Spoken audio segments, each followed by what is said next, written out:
These guys are warlord game players, and they get wiped out like trash by the Thunder Queen, Sure, and her men. Just as she orders their execution, the real Chad Hurkin appears. He cuts the executioner down with a single strike, saving his friends from certain death. Sure's soldiers charge at him all at once, but Hurkan defeats them all too. His party members apologize, saying their carelessness allowed the ambush, but Hurkan tells them it isn't their fault. The real problem, he says, is this thug lady. She's weak and always falls behind because she has no real skill. He taps his watch, and his shining armor forms around him in an instant. Seeing this, Sure orders her remaining followers to kill him. Hurkan just laughs. He's already taken down most of her soldiers, and she has no chance left. But then one of his own party members suddenly stabs him in the back. The so-called friends he just saved turn out to be sneaky traitors. A system warning flashes telling him his HP is dropping fast. Our hero collapses, and his party members apologize for betraying him. The lady mocks him, saying he is foolish for trusting his companions so much. She explains that she offered them money, and they immediately agreed to turn against him. The hero comments that he will wipe her out of the game, but she laughs and says that if she kills him every time he logs in, he'll never make progress. She mentions that since he plays Warlord full-time and has nothing else in his life, it's a shame he is back to being trash. The hero tries to stand and rush at her, but his own party members again stab multiple blades into his body. He asks them why they have done this bad to him, reminding them of everything he has done for their guild. But the guys tell him that the lady has offered them millions just to kill him. That's why they have betrayed him. Hearing this, the hero feels crushed as his own teammates have turned against him just for some money. Suddenly, the system flashes a warning that he has died in the game and cannot log in for 48 hours. At that moment, he wakes up inside the VR machine where he was playing Warlord. He feels angry as he realizes he has lost everything he worked for. Actually, Warlord is a global sensation, an AI-driven virtual reality game that earns unimaginable amounts of money. It was the only place where our hero truly excelled. He thinks back to his early days in the game, back when he first killed monsters. At that moment, the same guy who betrayed him had invited him to join their guild. Remembering all of that, the hero heads out to find those people and take revenge on them in the real world. Running through the streets, he tries to call someone. He thinks that if he had known things would end like this, he would never have cared about anyone from the beginning. As he is busy in this all, a garbage truck suddenly hits him. He gets some serious injuries from this. Even in pain, he remembers the betrayal of those thugs and swears to take revenge on them no matter what. Suddenly, his surroundings shift, and he finds himself back in the Warlord game's tutorial. The system instructs him to defeat a Minotaur monster. Feeling confused about what's happening, he hears two other players calling him over. They ask for his help, explaining that many of their companions were injured by the monster. They mention that now only the three of them are left to face it. Looking at the massive creature, the hero asks if it wasn't supposed to have been removed from the game 5 years ago due to its difficulty. Hearing this, the other two players feel confused and tell him that the game was only released 10 months ago. At this moment, the hero realizes that he has been sent 5 years back in time. When the two players urge him again to help defeat the monster, he simply grabs his sword and moves forward alone. The Minotaur lunges at him, but he easily dodges and slices the creature into pieces in an instant. The two players get shocked to see this and also offer him to join their guild. At that moment, our hero thinks about his past, how his party had betrayed him just for money. Without hesitation, he kills both of them as well. He comments that he has made a decision that he will never trust anyone again in this life. Finishing the tutorial, he wakes up inside the machine and finds himself in a V-Gear store. For a moment, he feels confused, but remembers that 5 years ago, he often played games on the showroom devices in shops like this. He thinks that if he really has gone back 5 years, he has a rare chance as he now holds 5 years of future experience and information. With that advantage, he can take his revenge from those thugs who have betrayed him. He hurries to the receptionist girl and by handing her his bank card, he asks for a base model V-Gear. But after checking his card, she informs him that he does not have enough funds. He realizes she is right, as if he had the money, he would have already bought one in his past life. As he wonders about what to do next, he sees an advertisement featuring the same thug lady, who is also a model for the game Warlord. Seeing her face, he realizes that he can't waste time as he needs to start the game again as soon as possible. With that thought, he leaves the store to find a way to get money. Sometime later, he returns home, but this time he has bought a V-Gear machine. He looks at the business card of the company he has borrowed money from. Taking a loan was the fastest method he could think of, but it came with a heavy warning. He recalls when he went to the loan shark's office and asked for 10 million won. The man agreed, but also threatened that if he failed to pay it back, his life would become hell. Thinking that, he enters the machine again and teleports to the game's first mission. The surroundings feel familiar, as it has been a long time since he first stood here. He thinks to himself that a girl should appear soon, just like before. At this moment, the girl named Ariadne materializes and congratulates him on clearing the tutorial. She explains that he must now choose a basic class, and that the skills he raises here will shape his future specialization. She begins with the warrior class. The the fighters who battle on the front lines with melee weapons. He considers it, remembering how quickly he leveled up with that class in his past life. But he also knows how difficult it is to play solo later on, so he rejects it. The girl describes the second class, the cleric, a healer who supports others. But our hero passes that one as well. Then she says there is only one option left. She uses her ability on him, to which the system confirms his class selection. He gets teleported to a new location, where an old man greets him. This elder is here to guide him towards the path of magic. He asks what type of magic he wishes to learn. Without hesitation, our hero comments that he wants the dark magic. The old man tries to change the subject and asks how he even knows about the dark magic. He mentions that it is powerful, but it destroys the user's soul. Our hero insists that he understands the risks, to which the old man agrees. Using his power, the elder begins teaching him the forbidden art. He comments that it has been many years since anyone chose this path. A skill book appears in front of the hero, and the old man tells him to place his hand on it. As our hero follows the instructions, the environment around him starts changing. He recalls a famous video from his previous life, a lone necromancer who defeated raid bosses single-handedly. That is the kind of strength our hero wants now. As he is thinking this, the system announces that he has now become a necromancer and also has learned his first skill, the skeleton fragment.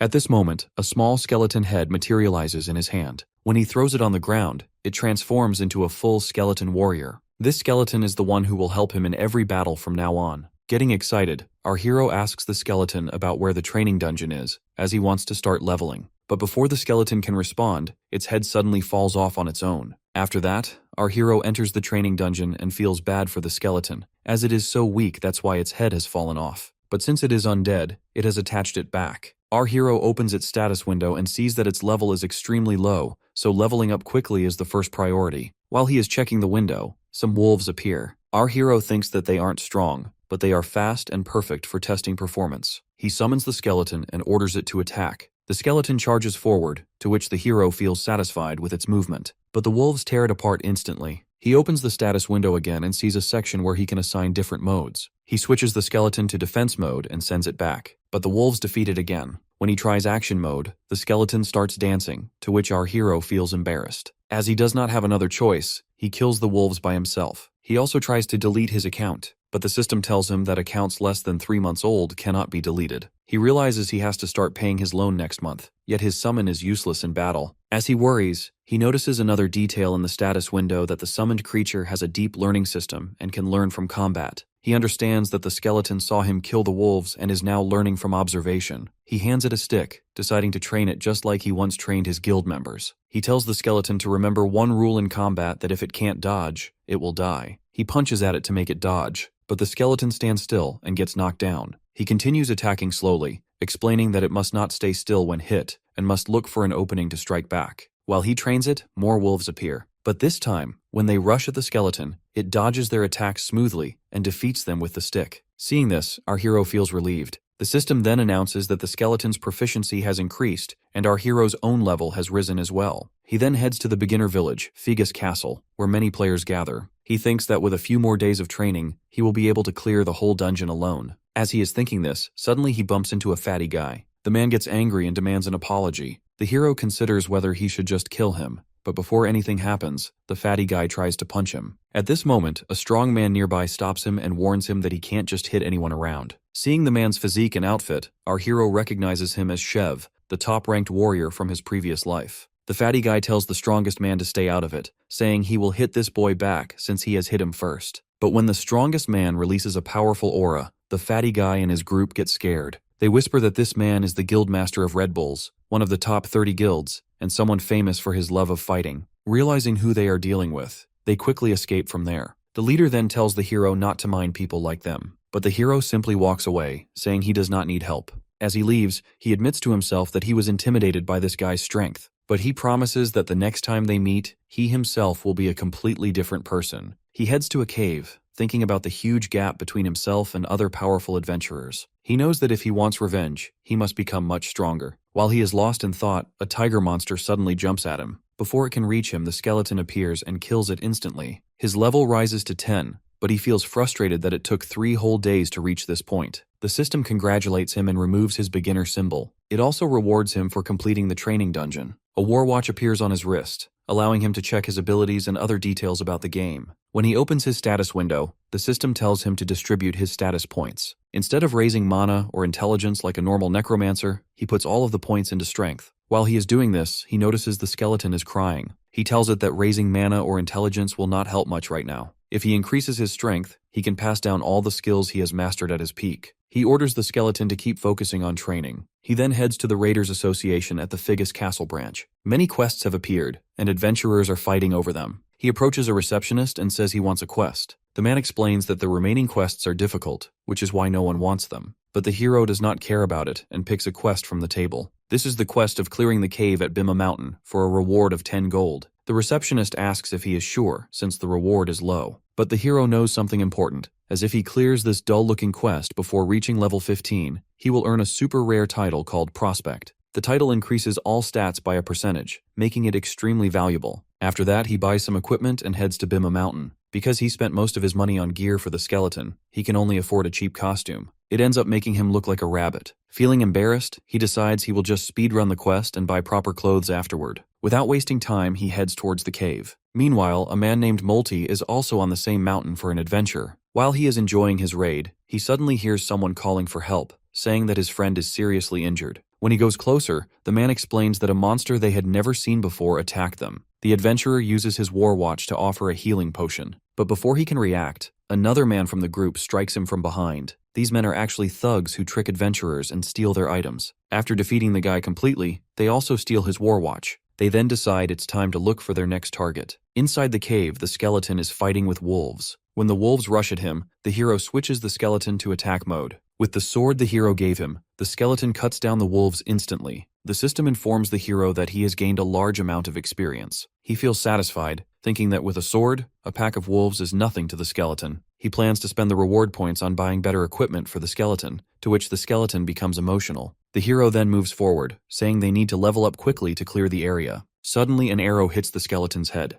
The hero feels confused about who has fired it, but the skeleton is unharmed. The thugs step out and apologize, claiming they thought the skeleton was a monster from far away. The hero accepts their excuse, but he recognizes them immediately. They wear multiple war watches, and there is blood on their weapons and clothes. Our hero tells them that if they want to compensate him, they should give him a mana potion. The thugs say they have no potions but offer to help him level up by killing monsters together. While they talk, more wolves appear. The senior thug quietly asks his group if they remember the plan, to which they confirm. Actually, their plan is simple. They will take aggro, cast an attack buff on the wolves, and intentionally send one wolf charging toward the hero. Doing this, they will pretend it's an accident. They follow the plan and a wolf leaps at the hero, but the skeleton moves first and defeats it easily. Getting shocked by the skeleton's speed, the thugs summon more wolves. When the hero is slightly distracted, one thug sneaks behind him and tries to land a fatal blow. But the hero dodges smoothly and cuts off the thug's hand in an instant. Without hesitation, both the hero and the skeleton rush at the remaining two thugs.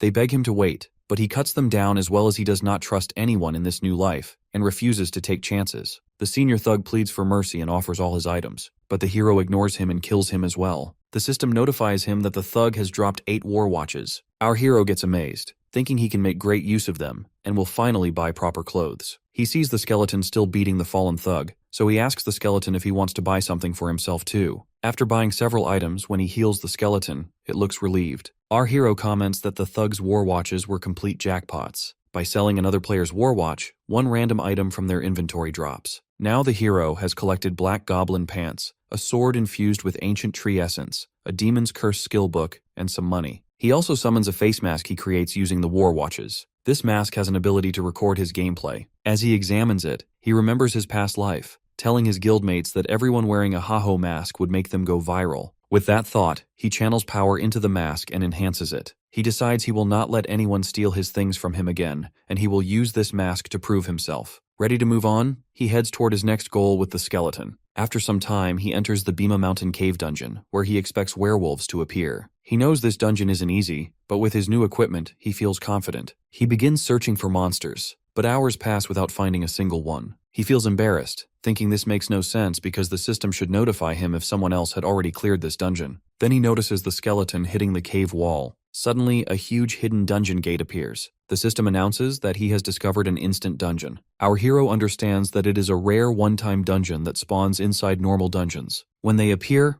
The regular dungeon becomes inactive until the instant dungeon is cleared. They are more difficult, but the rewards are far better. There is only one rule that the user has to clear it or die. Our hero considers giving up on the quest and finding another, but in the end, he enters the instant dungeon. Inside, he appears in a ruined arena. Before he can react, a massive corrupted werewolf steps out. He gets surprised to see this, and when the monster charges, it slams him into the arena wall. But the hero barely feels the damage and starts laughing. Actually, corrupted monsters are tied to the main quest, and he thinks he is lucky to find one so early. He tells the skeleton to get ready, to which the skeleton agrees. The hero leaps at the monster, and by activating the demon's curse on his sword, he lands a powerful strike. As he does this, the monster's arm cuts down. The system reports that the monster's stats are reduced by 10%. The hero comments that the demon's curse works pretty well for his first try, but then the system warns him that the monster is now angrier than before. When it charges at him to attack again, the hero quickly activates the Warwatch ability, Slot On. Doing this, a magic circle appears around him and he gets more powerful. Actually, Slot On is one of Warlord's unique features. When a player activates it, they gain temporary strength drawn from the world of Warlord. The hero knows this transformation varies from player to player, which is why most users call it the ultimate mode.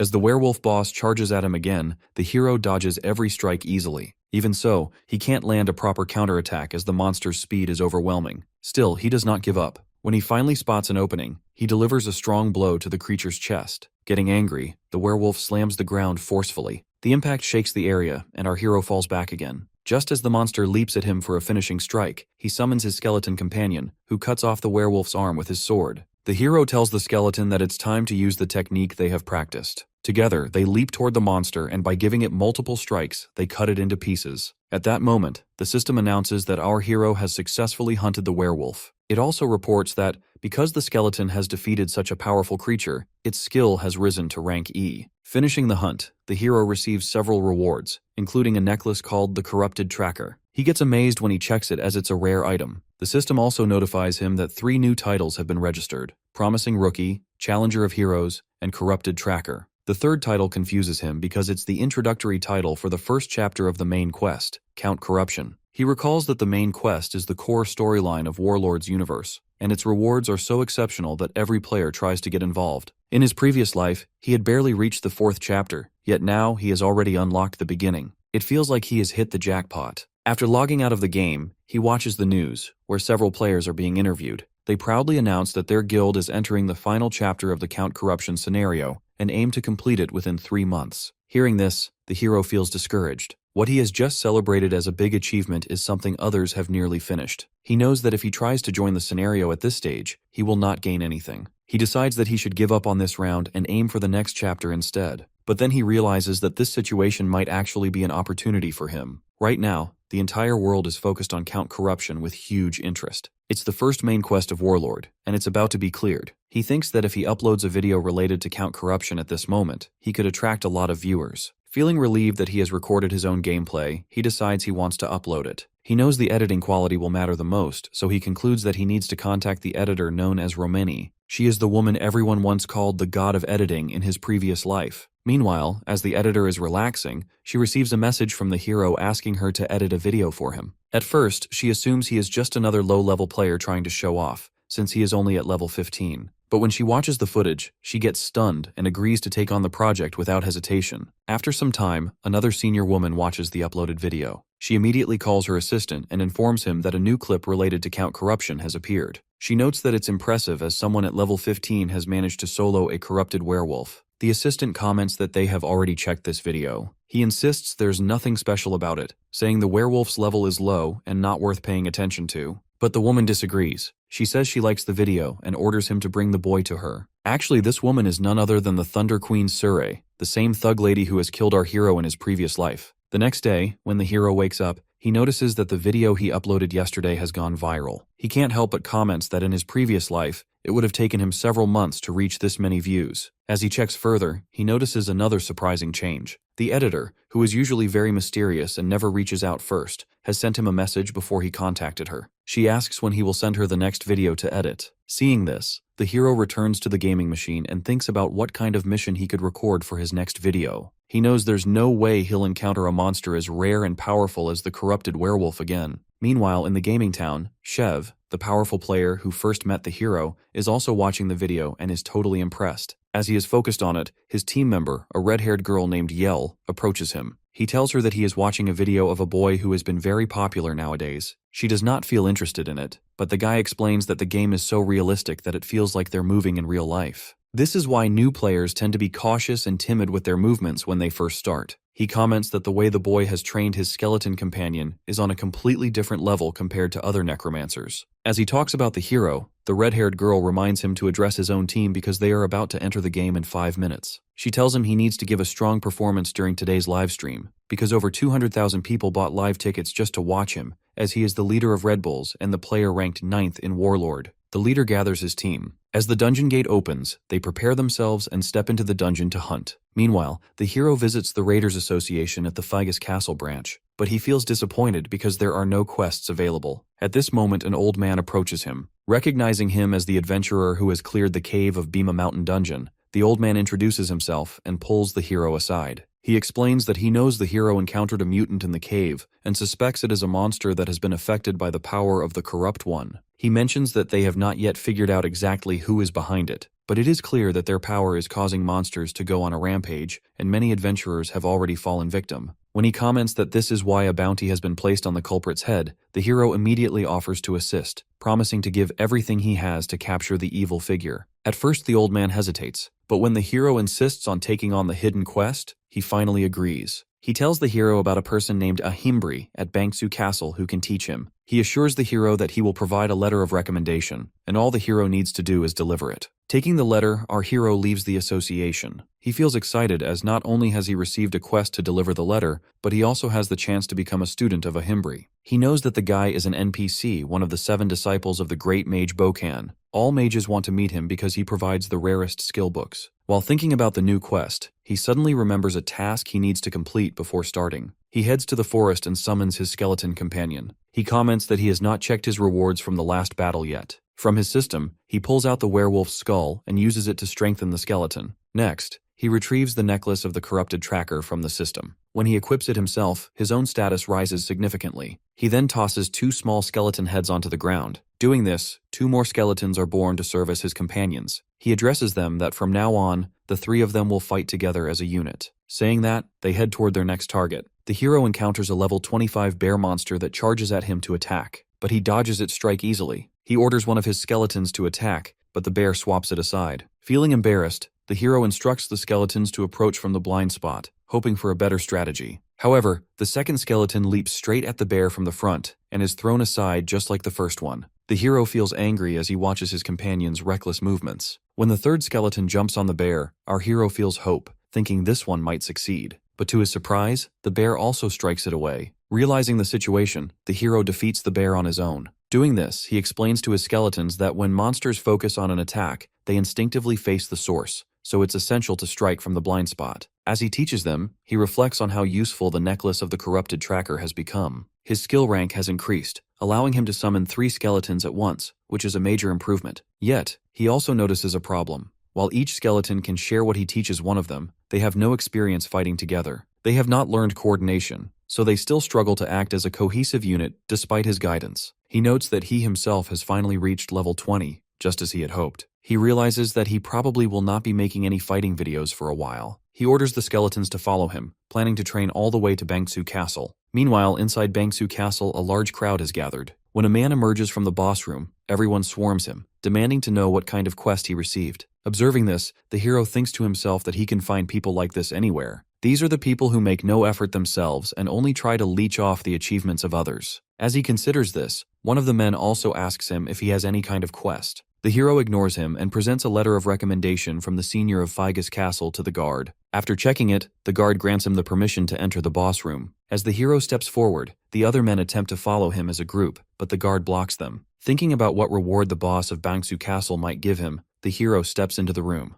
but he gets surprised to see countless skill books arranged everywhere. The boss asks him for his identity, to which the hero presents the recommendation letter. Reading through it, the boss hands him 2 skill books, Bone Armor and Madness Helm, as a reward. The hero gets surprised because both are rare and valuable. The boss then tells him that his current quest is complete and that he may leave. However, the hero pleads with him that he will do anything if given another quest. The boss agrees and assigns him a new task, to retrieve an egg from a nest. The hero feels disappointed since there is no reward for this quest. Meanwhile, a knight enters the same town. Looking at him, everyone gets surprised as he wears exceptionally expensive gear. Scanning the area around, the knight remarks that this is the place where the boy known as Heiho Mask can be found. At this moment, the hero steps out of the boss room, feeling like he has been scammed. He has expected a quest related to the main story, but instead, he was given a simple task to retrieve an egg without any reward. As he is thinking this, a group of players suddenly surrounds him, demanding to know what quest he has received. As he is feeling confused about how to deal with them, suddenly the knight appears and pushes the crowd back. The knight then asks if the hero has a moment to talk. They move to a quiet street, where the knight first apologizes for the trouble. He removes his helmet to reveal his face. From the expensive gear he wears, the hero guesses that this knight must be a ranker, though he does not recognize him. The knight asks if he is Heiho Mask. Noticing the situation, the hero decides to pretend as he does not know about Heiho Mask. He responds by asking who Heiho Mask is. The knight then inquires whether he has not received a quest from a himbri yet. The hero responds that he cannot share any information with the knight. With a fearful expression, he even grants permission to be killed if the knight wishes to fight. Observing his behavior, the knight apologizes for the misunderstanding, to which the hero quietly leaves. From behind, the knight's female companion approaches and comments that she does not believe the boy is the one they are searching for. She wonders if they should continue watching around a himbri. She comments that the corrupt count quest is nearly complete, and that even if someone discovered anything now, it would be too late to act. The knight mentions that the Egg of the Nest quest is a main quest, and they shouldn't take unnecessary risks. Because of this, both of them return to their positions. Watching them from above, the hero realizes that they must belong to an organized group since they are coordinating so efficiently. He also concludes that if they were part of an ordinary guild, they would have revealed their identities after explaining their intentions. This means that they are far from average. Afterward, the hero returns to the forest, where his skeleton companions are training. He thinks to himself that one thing is certain: there is more to the nest egg quest than it seems. The hero realizes that the knight and his companion probably saw his video, which is why they knew he would receive a quest from a himbri. He thinks to himself that he has no idea what this quest truly involves, but if he continues, he is bound to keep running into them. He also notes that if he wants to avoid them, he has to stop uploading any videos for a while. He wonders why so many chaotic people keep interfering in his life, as dealing with the thug lady alone is already more than enough. Meanwhile, the thug lady emerges from the gaming machine. Her female assistant hands her some water and asks how the guild entrance exam went. The thug lady comments that all the participants were trash. She asks if there are any updates on Heiho Mask. The assistant replies that the boy seems to have joined another guild, as he has not responded yet. Hearing this, the thug lady feels angry and instructs her assistant to report back once she knows for certain. She then asks about the president's response, to which the assistant says he has not commented yet. The thug lady remarks that he remains silent because the warlord is performing exceptionally well. She changes her clothes and remarks that he had once tried to forcefully arrange a marriage when she first mentioned playing this game. She then orders her assistant to gather a new set of applicants and report back by tomorrow morning. Hearing this, the assistant gets stunned. Meanwhile, the hero makes his way to the lizard swamp, reasoning that since a himbri is currently at Bangsu Castle, the quest must be somewhere nearby. Considering the task involves finding an egg, he narrows the possibilities to a bird, reptile, or insect-type monster. With his current level in mind, the lizard swamp is the only suitable location. He summons his skeletons and notes that the monsters here are high level, so he should probably use the enhancement skill he learned last time. Activating the Madness Helm skill on the skeletons, they grow stronger than before, even though they have horns on their heads. The hero decides they need to test their new power, so he orders them to attack him first. As one of the skeletons leaps at him to attack, the hero quickly punches its head away. He feels bad as his companion has screamed at him. While he is assessing the situation, a group of lizard man monsters emerges from the swamp. He orders his skeletons to take them down. The skeletons follow the instructions and defeat 3 monsters instantly. Watching them, the hero feels satisfied as his level rises, and he gains valuable experience points. He comments that over the next week, they will continue hunting monsters and searching for the egg. And if this area isn't the right region for the quest, they will move elsewhere. Meanwhile, a beautiful girl named Ilya watches him from a distance. She reflects that she rarely admits it, but her beauty makes life easy as everyone admires her regardless of her actions. If she appears troubled, her slaves rush to support her. Lost in thought, she suddenly slips and falls into dirty water. She feels embarrassed as one of her slaves had brought her here to help her level up, but he ended up dying immediately. That's why she is stuck in this swamp. She realizes the monsters in this area are far too high level, and even moving around is difficult. That is why she decides to trick our hero. She tears her clothes and approaches him while pretending to be injured. She begs for the help, claiming her legs are hurt because of the monsters. To her shock, the hero ignores her and continues walking. Feeling insulted, she can't believe a top-tier beauty like her is being dismissed so casually. Deeper in the forest, the skeletons finish off more lizard man monsters, while the hero notices that the girl is still following him. He thinks he has ignored her because he didn't want to waste time, but now that she is tailing him, he must deal with her quickly. He asks what kind of help she needs. She explains that she has dropped her sword into a swamp while hunting and only wants him to retrieve it. The hero agrees to help, but tells her that after this, she must leave him alone, to which she agrees. She leads him to the swamp, where her sword is lodged in the center. The hero orders his skeletons to retrieve it. The skeletons obey, and as she watches them move, she thinks to herself that necromancers are powerless without their summons. She tries to strike him from behind as he has ignored her earlier, but before she reaches him, the hero dodges her attack and throws her straight into the swamp. Feeling angry, she yells that her bodyguards will destroy him soon. Our hero tells her to look behind her, as lizardmen monsters emerge from the swamp and kill her instantly. The hero comments that he has seen her true motive from the beginning, as he is done being tricked in his past life. He then orders his skeletons to get back to work, as she has wasted his time already. A moment later, the system notifies him that the girl has died in the game. He is surprised to see that he actually earns points because of her death. Remembering how she bragged about having bodyguards, he thinks that she was just talking nonsense since a girl like her couldn't possibly have any. But in reality, she was telling the truth as her bodyguards are watching our hero's movements, and now they're ready to avenge her. After some time, one of the girl's bodyguards charges at the hero, but our hero gives him some serious injuries. He asks the man why he is going this far for her, pointing out that she would not date him even if he avenged her. The man says he is doing it simply because he loves her. The hero ends the fight by cutting him down. He comments that the girl kept trying to scam him. That's why he has defeated her. He never expected her earlier threats to turn out true. Because of her, he keeps running into crazy people every day. He is already stressed from not finding any proper quests, and now he is being chased by obsessed goons. He even considers finding that girl again just to kill her one more time, but he realizes that would only drag him into deeper trouble. He picks up the war watch the man has dropped. The system informs him that he has obtained goblin leather boots and the necklace of promise. The hero recognizes the necklace and realizes it can sell for 800k1. Just as he is excited about the reward, another one of the girl's bodyguards appears to fight him. The hero feels satisfied as he keeps earning rewards from each encounter. But when he notices there are too many of her bodyguards, he realizes things are getting dangerous, so he starts running for his life. As they chase him, he orders his skeletons to block them. However, one bodyguard uses a love-type skill and slices the skeletons easily. Seeing this, the hero gets stunned and realizes these men are higher level than him, and there are too many to fight head-on. He keeps running until he reaches a deep forest. The area looks different from the rest of the region, and he notices a strange black swamp he has never seen before, even after days of searching. Looking at it all, he gets an idea about how he can defeat those bodyguards. A little later, the bodyguards arrive at the swamp.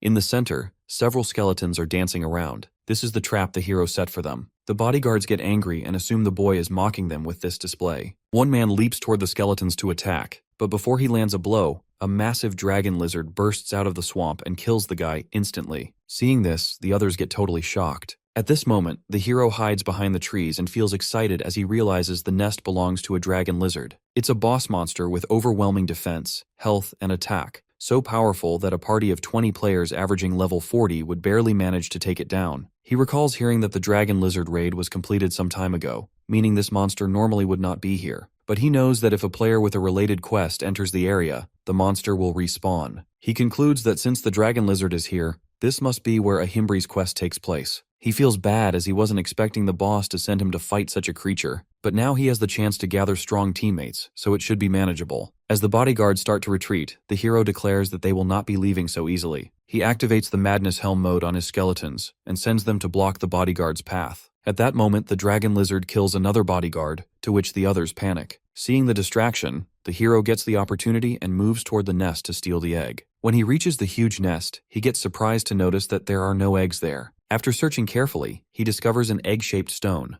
As he examines it, the system notifies him that his skeleton warriors have been destroyed. Realizing the dragon lizard is returning, he understands he must leave immediately. As the monster comes back, the hero manages to escape. He concludes that he has no choice but to bring this egg-shaped stone to the boss, since searching the nest further would be far too dangerous. He returns to the injured bodyguards and takes their war watches. He remarks that Warlord is such an interesting game, full of strange people, because players have so much freedom. When one of the bodyguards gets angry, the hero explains that he has only been playing along with them as a joke, but he has limits. He warns them that if they chase him again, he will not go easy on them. With that, he leaves, thinking that if they pursue him despite the warning, it will be a full-scale war. After some time, he reaches the boss of Bangsu Castle and hands over the egg-shaped stone he retrieved from the nest. He hopes it's the correct item, as he does not want to search the map again. The boss examines the stone carefully and confirms that it is exactly what he was looking for. The hero gets amazed, and the boss comments that he didn't expect someone like him to succeed so quickly.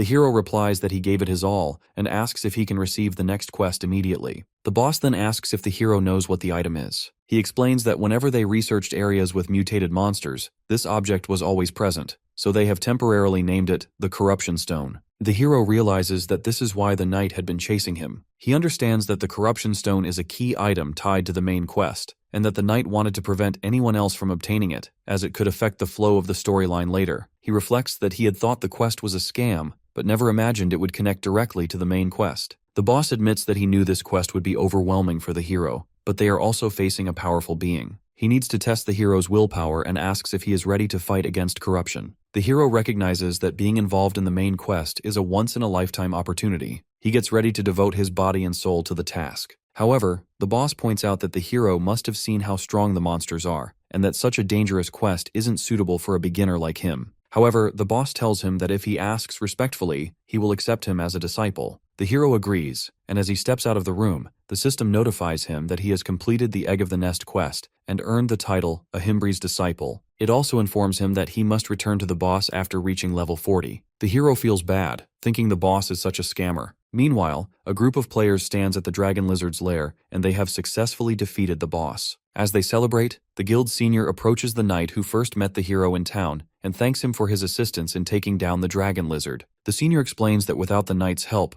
they would have likely died. They are grateful that he ensured the raid ended safely. He mentions that he was surprised to hear there were paid helpers for boss raids, which is why he called the knight. When the senior hands him some money, the knight comments that this isn't the promised payment. The senior insists that he at least take the payment, but the knight refuses. He says that if they are serious about it, he will claim every item from the nest as promised. He thinks he is lucky as he never expected an opportunity to get the Corruption Stone. He recalls that when he first heard the dragon lizard had respawned, he worried that Heiho Mask might already be working on the quest. But since the dragon lizard is still alive, the boy must have failed to complete it. The knight resolves that all he has to do now is take the Corruption Stone and prevent Heiho Mask from finishing the quest. Yet when he searches the nest, he gets shocked as there is no Corruption Stone. Meanwhile, our hero sits comfortably at home. He reflects that all the days he spent struggling are finally over. Feeling satisfied, he decides to order some good food for himself, now that he has earned plenty of money. When he converts his game points into real money, he gets surprised to see that most of it has already been spent on rent and bills. He feels frustrated as he can't even order a proper meal for himself.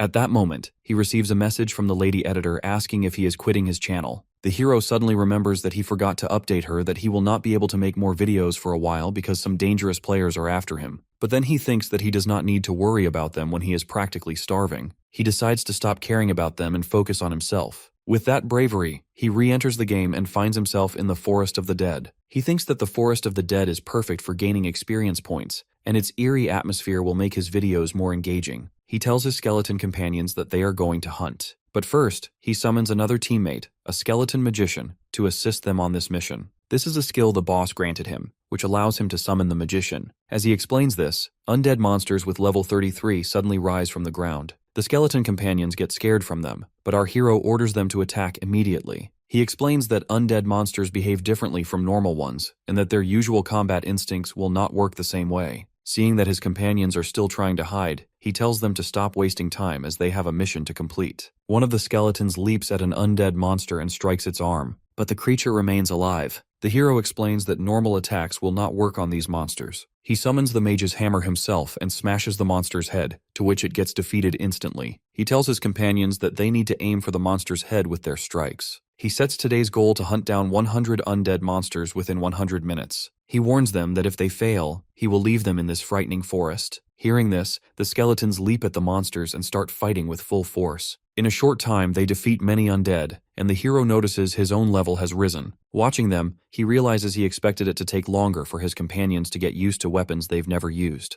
But they're performing better than he anticipated. Just as he is feeling good, a massive undead warrior appears. The hero gets shocked because it's a rare monster that spawns randomly. He quickly orders his companions to attack, and mentions that they'll grill its meat later. They leap forward and strike together, but the monster slams its axe into the ground, The force pushes the hero and his companions backward. He feels relief as he had targeted the monster's arm, not its face. That's why they are now saved from the fatal blow. Noticing that its arm is already damaged, he and his companions land another powerful strike on the monster. Our hero feels satisfaction as the monster collapses, but it quickly tries to strike him from behind. At that moment, the skeleton magician unleashes his fire magic and defeats the monster just in time. The system notifies the hero that because of this victory, he has earned experience points. Before he can fully process it, another system alert appears that the field boss has detected the death of its subordinate and is now heading their way. Suddenly, a magic circle materializes in the air, and a massive golden monster with multiple arms emerges from it. The hero gets surprised and realizes that this is the boss of the Forest of the Dead, and a first-class mage. He thinks that the condition for its appearance was defeating a large number of undead monsters. He is confident he could take it down, and if he succeeds, it would be a jackpot. But when he looks around for his skeleton companions,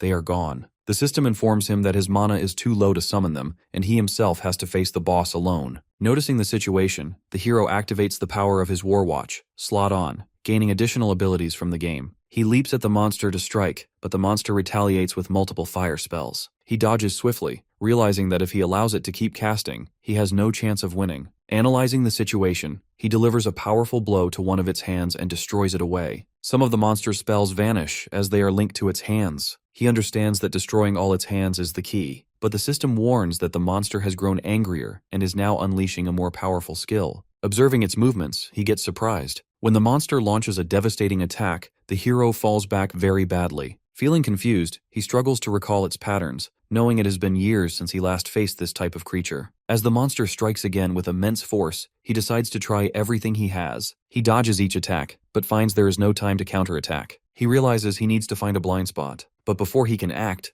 the monster suddenly grabs him with its hand. The hero does not panic as he still has one hidden skill left, Demon's Curse. Activating it, he breaks free from the monster's grip and lands a devastating punch on its face. A powerful blast erupts, and the boss gets defeated instantly. The system notifies him that he has gained a large amount of experience points and earned the title Skeleton Destroyer. He feels relief at completing the task. Checking his status, he sees his level has risen to 36 and his mana is at 141. He notes it's relatively low, having invested only the bare minimum points. He reflects that, until now, his tiles and fast leveling have been enough to get by, but with more skills to manage, it will not suffice. He also boosted the strength of his skeleton companions, but it feels pointless now, since they are gone. Thinking that, he decides that for now he will send a video of the raid to the lady editor and also aims to reach level 40. Meanwhile, when the lady editor finishes editing his video, she feels impressed by his performance. She remarks that he defeated a boss monster higher in level than himself without taking a single hit. Not only that, he has managed to pull off such stunts on the spot without any prior practice. That proves he has a remarkable talent. Carefully choosing the most fitting title for the video, she uploads it to his channel. Meanwhile, the hero arrives at Bangsu Castle and announces to the boss that he has returned stronger. The boss gets stunned by his appearance as he looks like a beggar, but the hero simply demands the promised reward. The boss hands him a skill book called Osteology. Feeling surprised, the hero realizes it's a super rare necromancer skill, impossible to find in the markets. With it, his mana cost for summoning skeletons is reduced by 10%, and he can summon one additional skeleton. Next, the boss presents his second reward,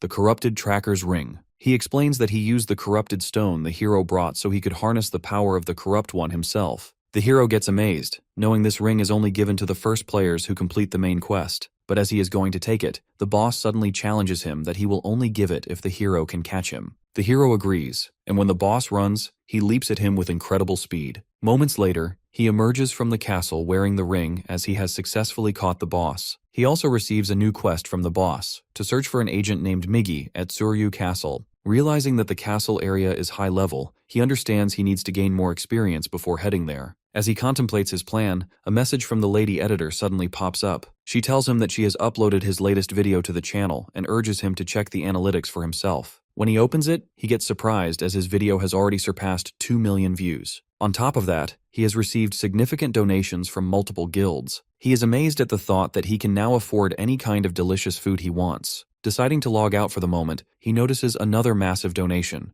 1,000,001 from the Thunder Hunter Guild, accompanied by a message inviting him to join. Looking at the guild's name, he recognizes it as the leader of this guild is the same thug lady who has killed him in his previous life. He recalls that her guild had also tried to recruit him back then. As he is about to comment that he will not join the guild, he suddenly remembers that he made the same mistake in his previous life, which is why she became his enemy. He recalls sitting with his guild members and asking them why the thug lady is so persistent despite his repeated refusals. They tell him he is lucky to have a request from her, as her guild is one of the top 30, and she, as the leader and daughter of a wealthy family, can offer a generous salary. But he does not care about any of that and still refuses to join. Thinking back, he feels sad about how his own team members have betrayed him for the money she offered. Realizing he can't just get crazy for the money, he readies himself to continue on his path. He summons his skeleton companions and tells them that he defeated the golden monster alone. He mentions that they need to practice moving more efficiently so nothing like last time happens again. The skeletons agree, and he instructs them that their next destination is Tsuryu Castle, so they should train while traveling there. He pulls a stick from his inventory and gives his skeletons a clear order: run to the castle, and if any of them fall behind, he will punish them. Hearing this, the skeletons run forward quickly. Meanwhile, as the thug lady has defeated several monsters on her own, her companion named Hatch comes there. She asks him about the progress on the corrupted count, and he admits they still have not found any clues for the next quest. She remarks that they can't allow the Hydra Guild to claim the main quest line before them. He reassures her that they will figure it out soon, as they are preparing to attend the meeting with the leaders of all the top 30 guilds. But she comments that a meeting with losers like them is unlikely to be useful. Saying that, she heads off to attend the meeting with those guild seniors. Meanwhile, the hero reflects on how he has spent the money he earned. First, he has paid off all his debts. Then, he bought several rare skill books, and now his balance is back at 0. Sitting with his skeletons, he begins learning the skills from the books. He places his hand on one of them, and the system notifies him that he has acquired the skin grafting skill, which boosts his defense. To test it, he summons a skeleton horn from his inventory and applies it to himself for extra strength. Striking his hand with a sword, he gets amazed to see he suffers no injury. Next, he touches another book and gains the Curse of Sloth skill, which can slow a target's movements. Testing it, he casts the skill on a skeleton, to which it visibly slows down. Finally, he places his hand on the last book and learns the ability to summon a golem,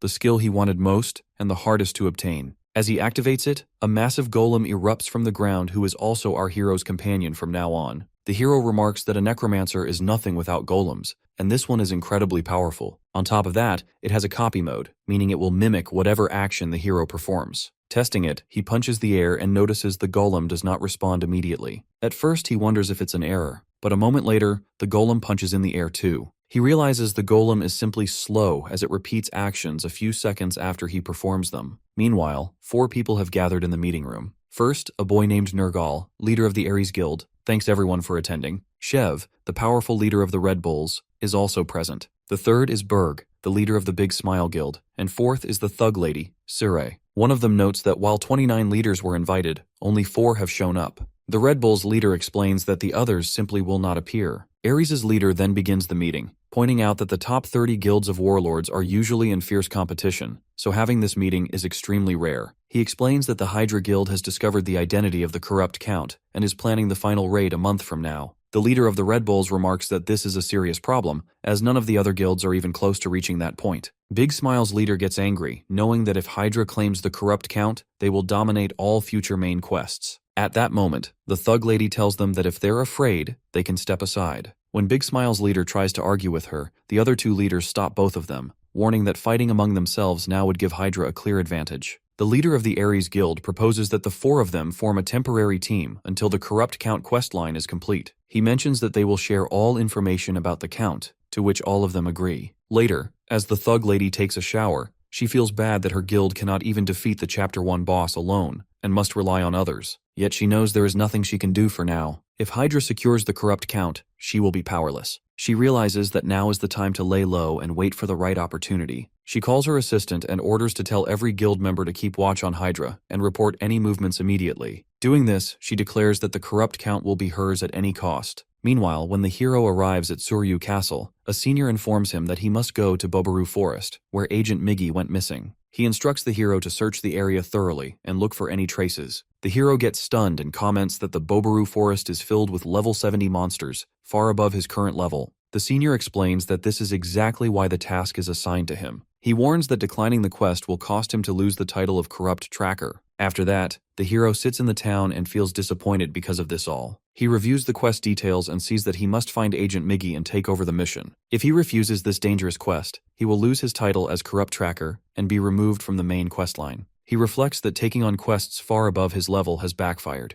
Normally, he would not have been able to complete them, yet somehow he managed and advanced to the next. Now he faces a quest meant for level 60 and above. As he contemplates his next move, he overhears a conversation. A man asks a female team member whether she thinks the Hydra Guild will complete the main questline. He comments that if they do, they will be very famous. The girl notes that the rest of the top 30 guilds are struggling to even begin their quest lines. But the man asks what will happen to all the other ongoing main quests if the corrupt count is defeated. Listening to this, the hero suddenly gets an idea and realizes that perhaps he does not need to rush to Bobaru Forest now. Meanwhile, two members of the Hydra Guild keep watching on a castle through their telescopes. One of them remarks that their mission is finally nearing its end, as they are exhausted from days of constant surveillance. He wonders what kind of reward awaits them for defeating the corrupt count. The second member interrupts, warning him not to get distracted. Their task is to secretly monitor the corrupt count's castle, and they cannot afford to let their focus go down or risk leaking any information. As they converse, another guy named Kims suddenly appears, who is from the Red Bulls Guild. The Hydra members get surprised and ask what he is doing there. The guy explains that the high-level boss monster on the mountain is his target, and he is on his way to defeat it. After teasing both of the Hydra members, he moves off quickly and contacts his senior Shev. He informs him that two Hydra members are present.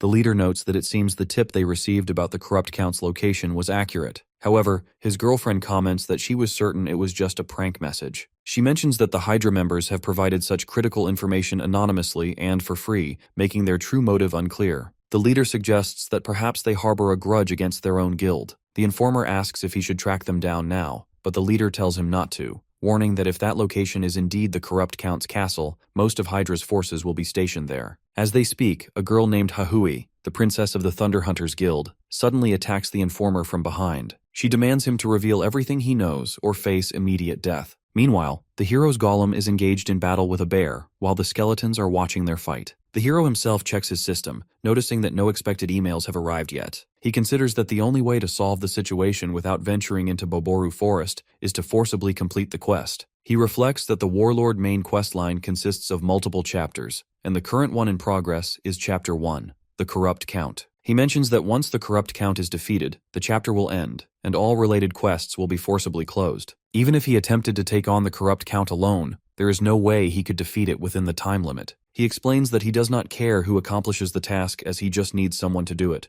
which is why he has spread the information to multiple guilds. However, the problem is that no one has contacted him yet. As he considers this, the system notifies him that the Hydra Guild's official channel has started a live stream. At the same time, the bear fighting his golem is making too much noise, so the hero delivers a powerful punch to silence it. He opens the live stream and sees the senior of the Hydra Guild announcing that they are the first to uncover the identity of the corrupt count and are planning a raid. He specifies that the raid is scheduled to take place just 3 days from now. Seeing this, the hero remarks that the raid is happening sooner than he expected, but he feels satisfied, as everything is happening according to his plan. He notes that he has no reason to worry about the Hydra Guild as they are far ahead of other guilds in the main quest and have many skilled players. He adds that once the main quest is complete, his biggest obstacle will be gone, and in 3 days, his life will be peaceful and enjoyable. However, 3 days later, news spreads that the Hydra Guild has failed in the mission. All of its players have perished. Sitting at home, the hero gets surprised by the report and suddenly receives another notification that the Red Bulls Guild has started a live stream. Opening it, he sees their leader addressing his team. The leader explains that since the battlefield is being restored, it is clear Hydra failed their raid. He emphasizes that the enemy is so powerful that even Hydra could not hold out. He acknowledges that their own chances of success are now slim, but he declares that they will still take on the challenge, to which his team members cheer. He then introduces another partner who will join them in the raid, the guildmaster of the Thunder Hunters, the Thug Lady. When our hero sees her, he gets stunned. Sometime earlier, when the leader of the Red Bulls was sitting with his team, the Thug Lady suddenly appeared to meet him. He asked if she was declaring war, but she calmly assured him that, for now, they were allies. The leader then questioned why, if they were allies, her team member, the princess, had beaten up one of his teammates. The lady didn't talk about this, and changed the topic to business. She said she had heard he had information about the corrupt count. At first, the leader refused to share anything, but she told him she already knew that several members from the top 30 guilds had received intel on the count. She mentioned that since someone like him, who normally couldn't even begin tracking the count, had suddenly started investigating,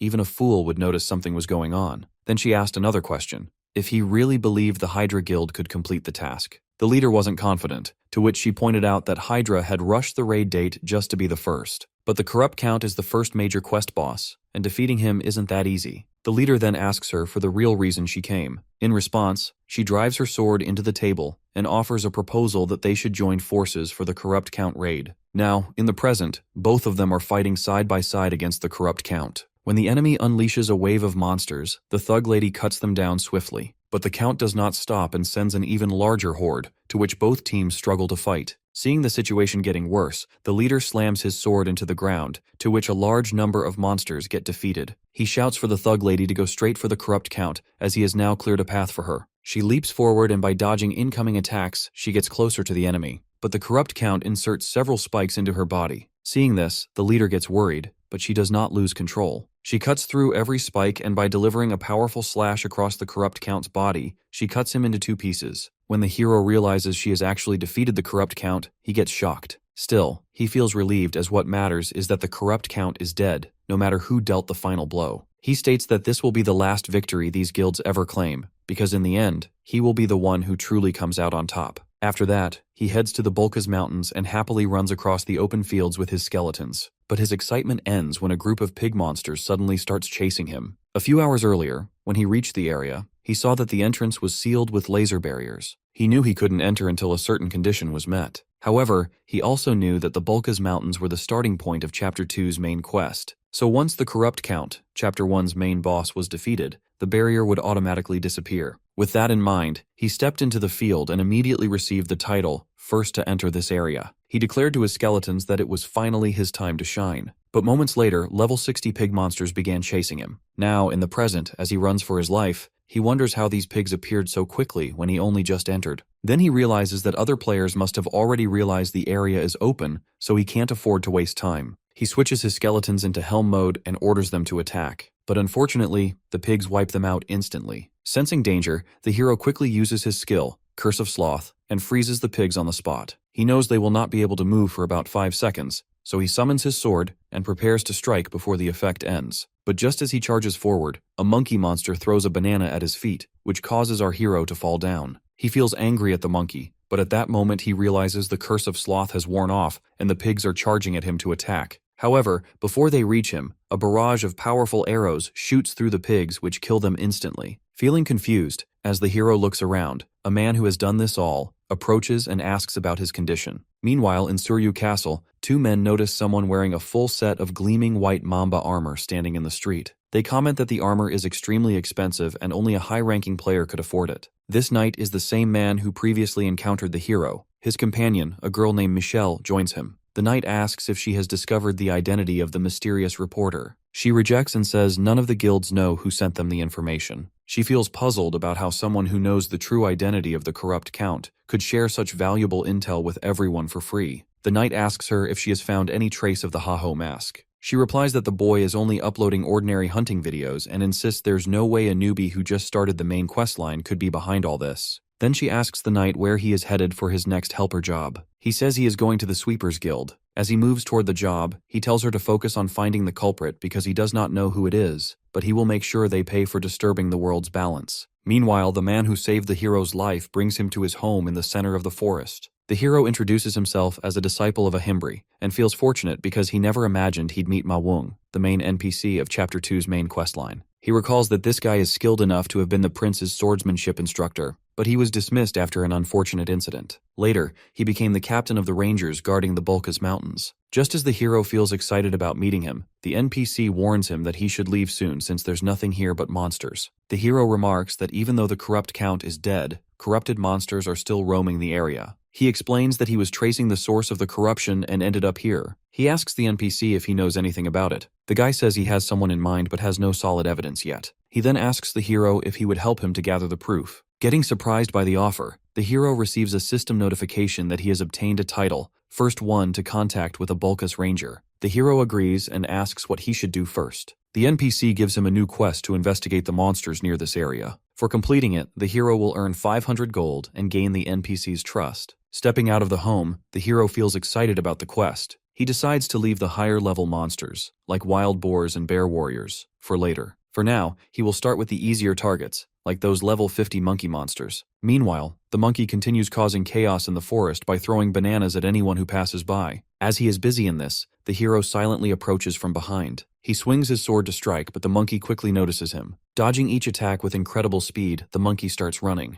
The hero chases him, feeling bad about how fast the monkey is, while the dense trees keep blocking his strikes. Seeing an opportunity, the hero throws his sword at the monkey. The monkey gets scared, but the sword ends up lodged in a tree. Feeling safe, the monkey relaxes, but the hero reveals that it was just a distraction. He summons his massive golem, which lands a powerful punch from behind, to which the monkey gets defeated instantly. The hero declares that now is the time to hunt down more of these monsters. At the same time, the Red Bull's leader and the Thug Lady are giving interviews to the media. When she returns, her companion comments that she is the best for defeating the corrupt Count alone. But the Thug Lady replies that she was lucky because their success would not have been possible without the Red Bull's support. She also thinks about the hero's videos and realizes that to secure a complete victory, they need his skills. She orders her companion to contact Hatch. The girl questions why she wants to reach out to that loser, but the Thug Lady replies that there's something they need to hunt down. Meanwhile, the hero continues clearing the forest of monkey monsters, but suddenly his sword breaks. He knows it's time to find new equipment, but he does not have the money to buy any. He decides to focus on collecting monster gems. These gems have a very low drop rate but are essential for crafting items, with additional effects depending on the monster they come from. He knows the gems dropped by these monkeys are especially valuable for making gear. Thinking that, he tells his skeletons that from now on, they will hunt every last monkey monster. But hours of effort and their hard work, nothing has dropped. The hero feels disappointed but knows the hunt isn't over. As he focuses on this, another armored man suddenly appears and immediately recognizes him as Heiho Mask. Noticing the guy's expensive fire lizard gear and a massive orc sword, the hero understands that this guy must be at least level 70. The man introduces himself as Quixote, and by demonstrating some of his skills, he challenges our hero to an official duel. He brags that he has heard about the hero's popularity on social media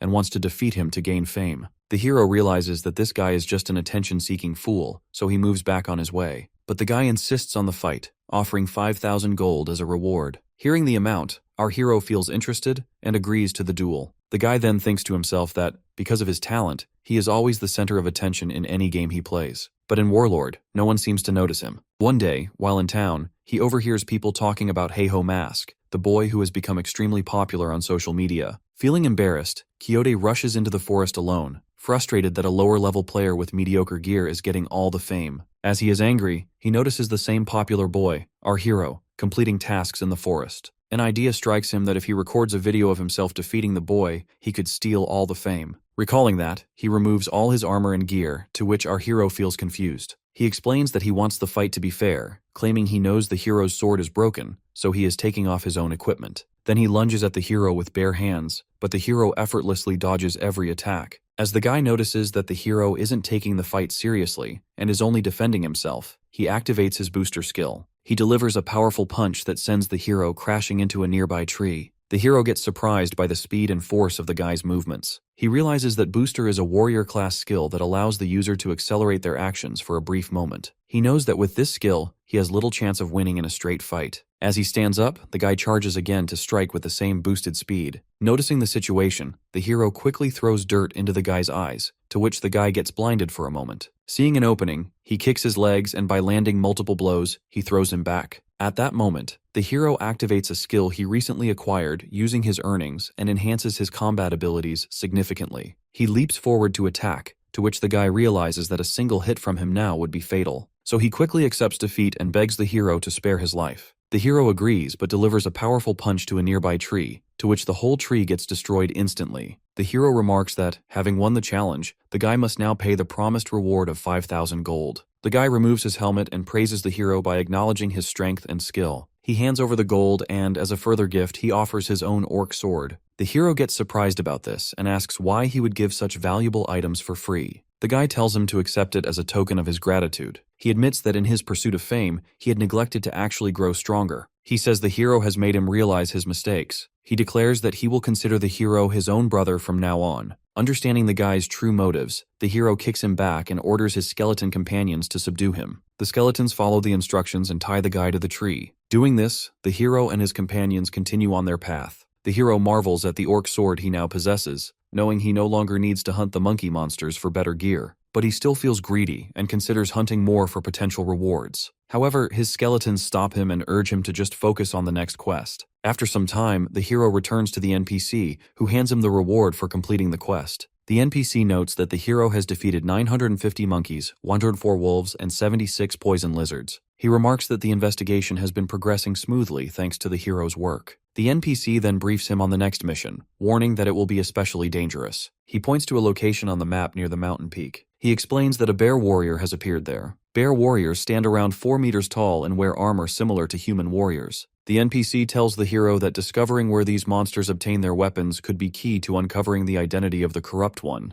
The hero understands that he is expected to defeat them and bring back one of their weapons. The NPC asks if the hero can handle the mission alone, as even rangers struggle against these monsters, but the hero assures him that he knows how to deal with them. Afterward, the hero enters the mountain area and tells his companions that it's time to make some upgrades. He opens his auction window in the system and purchases the skeleton snake set for himself. With the purchase, the hero's abilities increase significantly, though he spends a large portion of his money. He also buys several skill books with the remaining funds. He notes that he is still a bit below the bear warrior's level, but with this equipment and knowledge, he should be fine. While he is busy in this all, his skeletons ask him if he can buy something for them too. The hero agrees, but when he tries, he realizes he is out of money again. The skeletons feel disappointed, but the hero reassures them that once he earns more, he will get items for them as well. At that moment, he notices some pig monsters roaming nearby. He orders the skeletons to attack, knowing they can drop some gold. The skeletons leap forward and quickly defeat many of the pigs. After a while, only one pig remains, and the skeletons begin playing with it. The hero orders them to finish it quickly instead of wasting time. Suddenly, a laser strike kills the last pig. The hero wonders who could have done it. At this moment,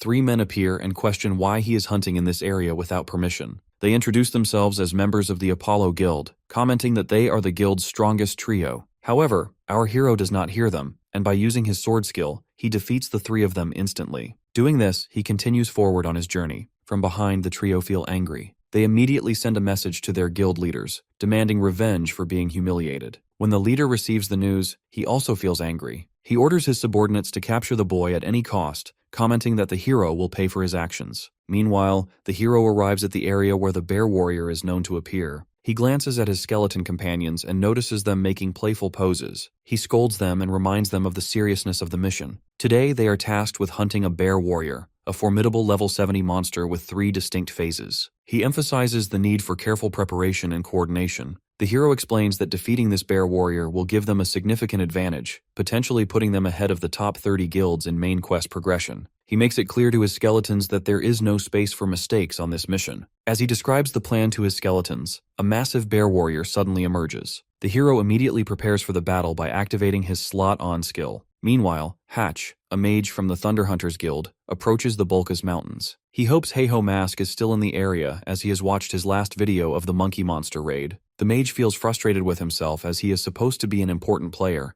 yet his seniors have sent him here to deal with a newbie. As he mutters to himself, a level 65 pig boss suddenly appears and charges at him to attack. The mage does not scare at all, and by using his fire magic, he kills the monster on the spot. Actually, he isn't just a normal mage. He is a rank 5 mage in Warlord and a valued member of the Thug Ladies Guild. Meanwhile, the hero stands in front of the huge bear warrior. He recalls that before his regression, he and his guild had attempted this raid 6 times and barely managed to defeat it. He knows that if he fails again, someone else might overtake him in the main quest. Observing the bear, he realizes that to land an effective hit, he must target the seams in its armor and strip its equipment. He instructs his skeletons to act only on his signal. Then he activates his new skill, Muscle Modification, which allows him to move quickly through the air. To his surprise, he struggles to control the skill's full power. At that moment, the bear destroys all of his skeletons. Seeing the danger, the hero activates his acceleration skill and lunges at the bear, attempting to push it down. When he collides with it, the bear does not get any injury and throws him away. Our hero realizes that he still cannot control the muscle modification skill properly. Despite the difficulty, he notices that he has managed to strip one side of the bear's armor. The bear lunges at the hero again and delivers multiple strikes, but he dodges them effortlessly. He then activates his bone bomb skill and throws a powerful explosive at the bear. A huge blast happens there, but to his surprise, the beast is still alive. Realizing that direct attacks will not work, he changes his strategy. He summons his previously defeated skeletons, declaring that he will now fight like a proper necromancer. He also summons the golem, who immediately starts fighting with the bear. When the bear slashes the golem's arm with its sword, the hero uses a hardening technique on the golem's body, to which the sword gets stuck. Getting the opportunity, he orders his skeletons to attack the bear. They slash at its armor repeatedly, and the hero commands the skeleton mage to cast fire magic. The mage unleashes a powerful spell on the bear, but the hero gets caught in the attack as the mage miscalculates his positioning. As the bear prepares another strike, the hero throws multiple bombs on its body. With some effort, the hero finally succeeds in defeating the monster. The system announces that he has gained experience points and earned a significant amount of gold. The hero feels good by thinking that the monster he just defeated was the one that had challenged the entire guild, yet he managed to solo it. He tells his skeletons that it's time to return to the NPC and begin the next quest. Meanwhile, in a tavern in Bulka's town, the mage from the Thug Ladies Guild sits alone. He feels bad as he has been combing the mountains for days, but Heiho Mask remains nowhere to be found. He worries that returning empty-handed to the guild will make the Thug Lady angrier, but he knows that searching the entire mountain alone is no simple task. Lost in thoughts, he gets stunned when he receives a call from the Thug Lady. She reassures him that he has done well so far and admits that she gave him too much to handle alone. To help him, she has sent Hahi, the princess of the guild, to assist him. Before he can react, the tavern wall explodes as the princess arrives. The Thug Lady informs the mage that from now on, they will work together. The princess feels angry to see him and scolds him as it's his fault she had to come all this way. Meanwhile, as the hero notices that Bulka's now has a town, he realizes that people have begun to understand this area is part of the main quest. Activating his speed skill, he moves quickly toward the NPC. On the way, he sees 3 men are approaching him. He recognizes them as thugs from the Apollo Guild, here to take revenge for their defeated companions. As our hero does not have much time to waste, he tells them to attack him all at once. To his surprise, the 3 men start running, as the mage and the princess from the Thunder Hunters Guild are chasing them. The princess uses her power that defeats 3 of them instantly. Turning to the hero, she asks if he is Heiho Mask. He recognizes both of them as underlings of the Thug Lady and remembers their strength from his previous life. Realizing they are here to recruit him because he is the famous Haho Mask, he pretends ignorance and denies knowing who Haho Mask is. Seeing his behavior, the princess comments that he is lying.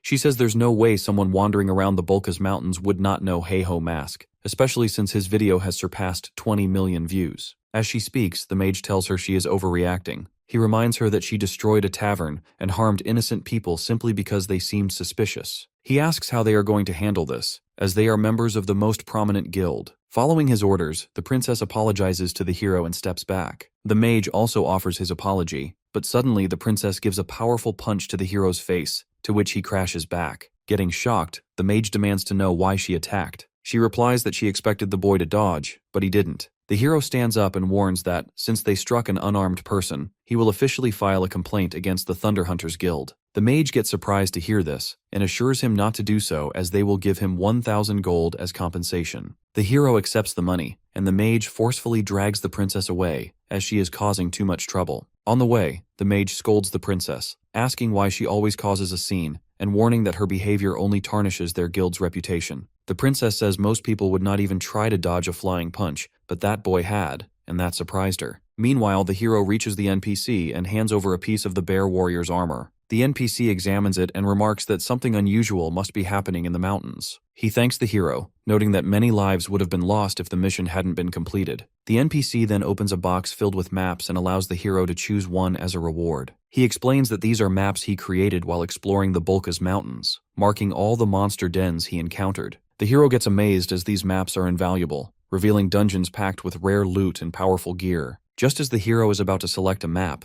the NPC stops him and requests one more favor. He explains that armored monsters have started appearing beyond the Bulka's mountains as well, and he needs the hero to investigate that area too. The hero agrees to take on the task, but he gets stunned when the NPC tells him the next destination is Pareong Forest. Stepping outside, he mutters to himself that Pareong Forest is a level 90 hunting ground, so he'll need to raise his own level along the way. He also notes that he must defeat some level 75 monsters at Sora Canyon. Feeling confident, he reminds himself that he can handle it now as he has already defeated the bear warrior. Meanwhile, the mage contacts the Thug Lady, explaining that he can no longer travel with the princess because she makes everything difficult. He adds that he genuinely wants to help with the mission, but he has heard that Red Bulls have already claimed Sora Canyon. He suggests that, if this is true, they should focus solely on the main quest. The Thug Lady gives her approval for them to stop tracking Heiho Mask and return. After ending the call, she remarks to herself that the strongest are bound to cross paths eventually, so she is curious to see how long the boy Heiho Mask can keep running from her. Meanwhile, the hero defeats a level 75 goat monster and easily reaches level 62. He thinks that with just a little more leveling, he'll be ready to head straight into Pareong Forest. As he focuses on this, a crowd in the town suddenly surrounds him, as they are his true fans. He starts running and wonders about why this is happening to him. Actually, the bear warrior video he uploaded has gone viral, which explains their excitement, but it also makes hunting properly impossible. Seeing the situation, he tells his skeletons to change plans and head straight for the center of Asura Canyon. Upon reaching the canyon's entrance, he gets surprised to see the leader of the Red Bulls standing there. The leader greets him and recognizes him as the boy he met back in the beginner village. He compliments the hero on his rapid progress,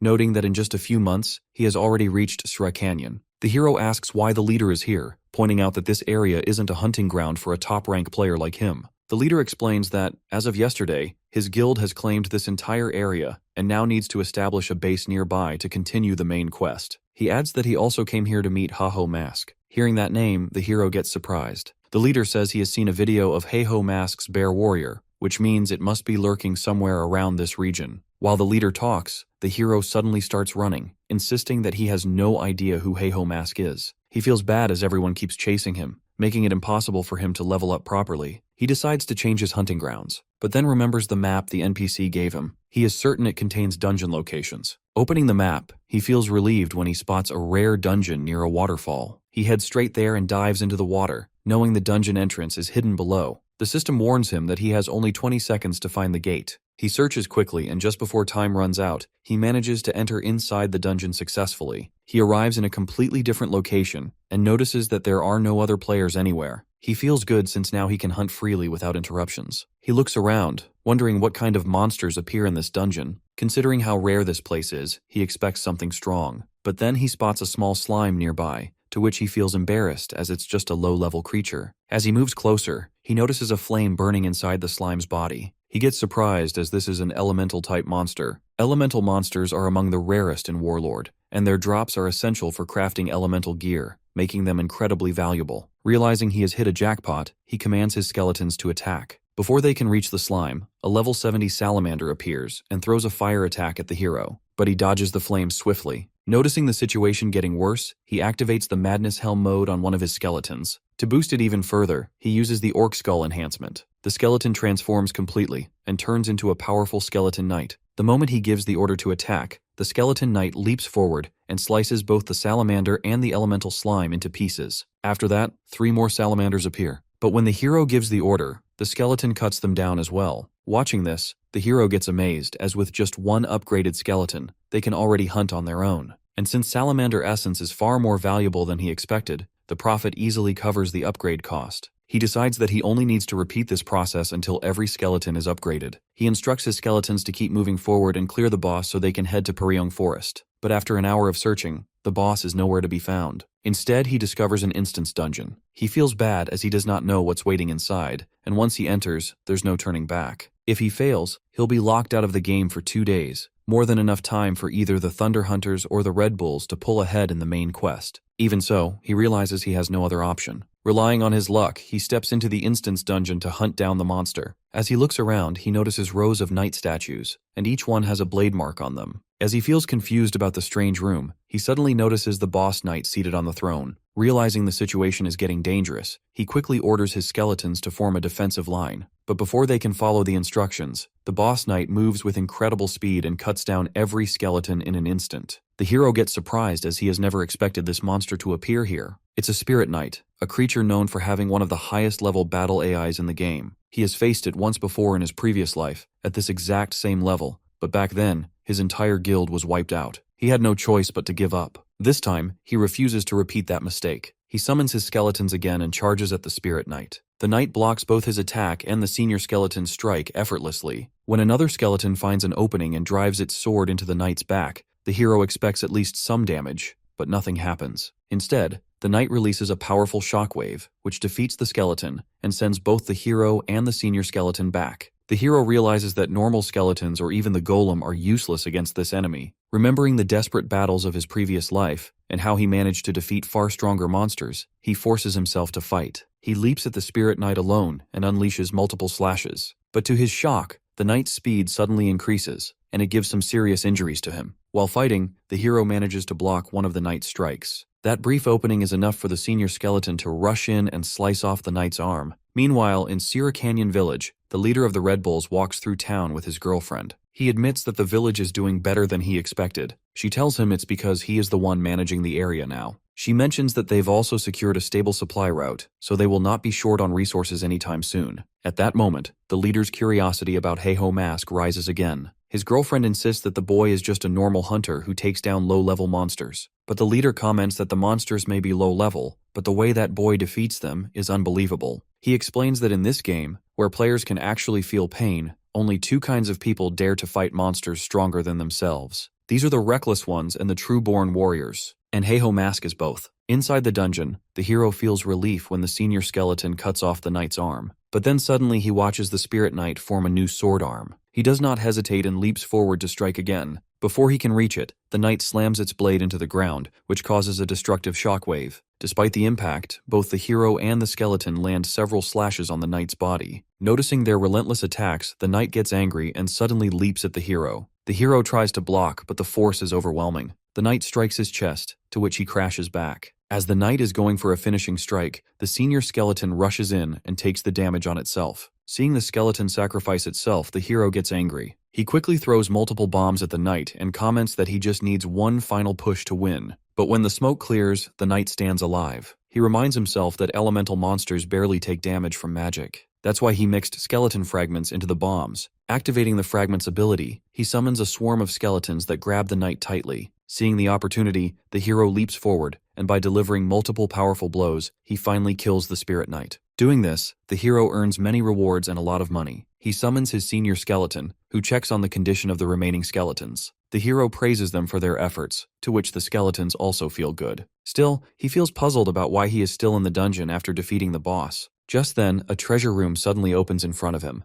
Getting amazed, he steps inside and finds a book containing the main quest story bait, something he has already read thoroughly before his regression. Feeling embarrassed about the reward, he prepares to leave, but a strange light erupts from the corner, signaling for another prize. Soon after, he arrives at Peryung Forest. Feeling confident that his level is now appropriate, he declares that it's time to begin the main quest. He summons all of his skeletons, now fully upgraded like his senior skeleton. This is thanks to the treasure room reward, an incredibly powerful skill called armament, which allows him to equip his summons with user gear. He thinks about how much stronger his skeletons will become with this skill. As he speaks to his skeletons, three men suddenly appear. They introduce themselves as members of the R2 family, but the hero ignores them and continues on his path. They call him and insist he at least hear them out. They explain that they are training in Peryung Forest, aiming to reach level 100, but the monsters here are too strong for them alone. They've been searching for party members, but no one has agreed to join. Once again, they plead with the hero to team up with them, but the hero beats them up and tells them that he has no intention of working with anyone. Saying that, he moves on.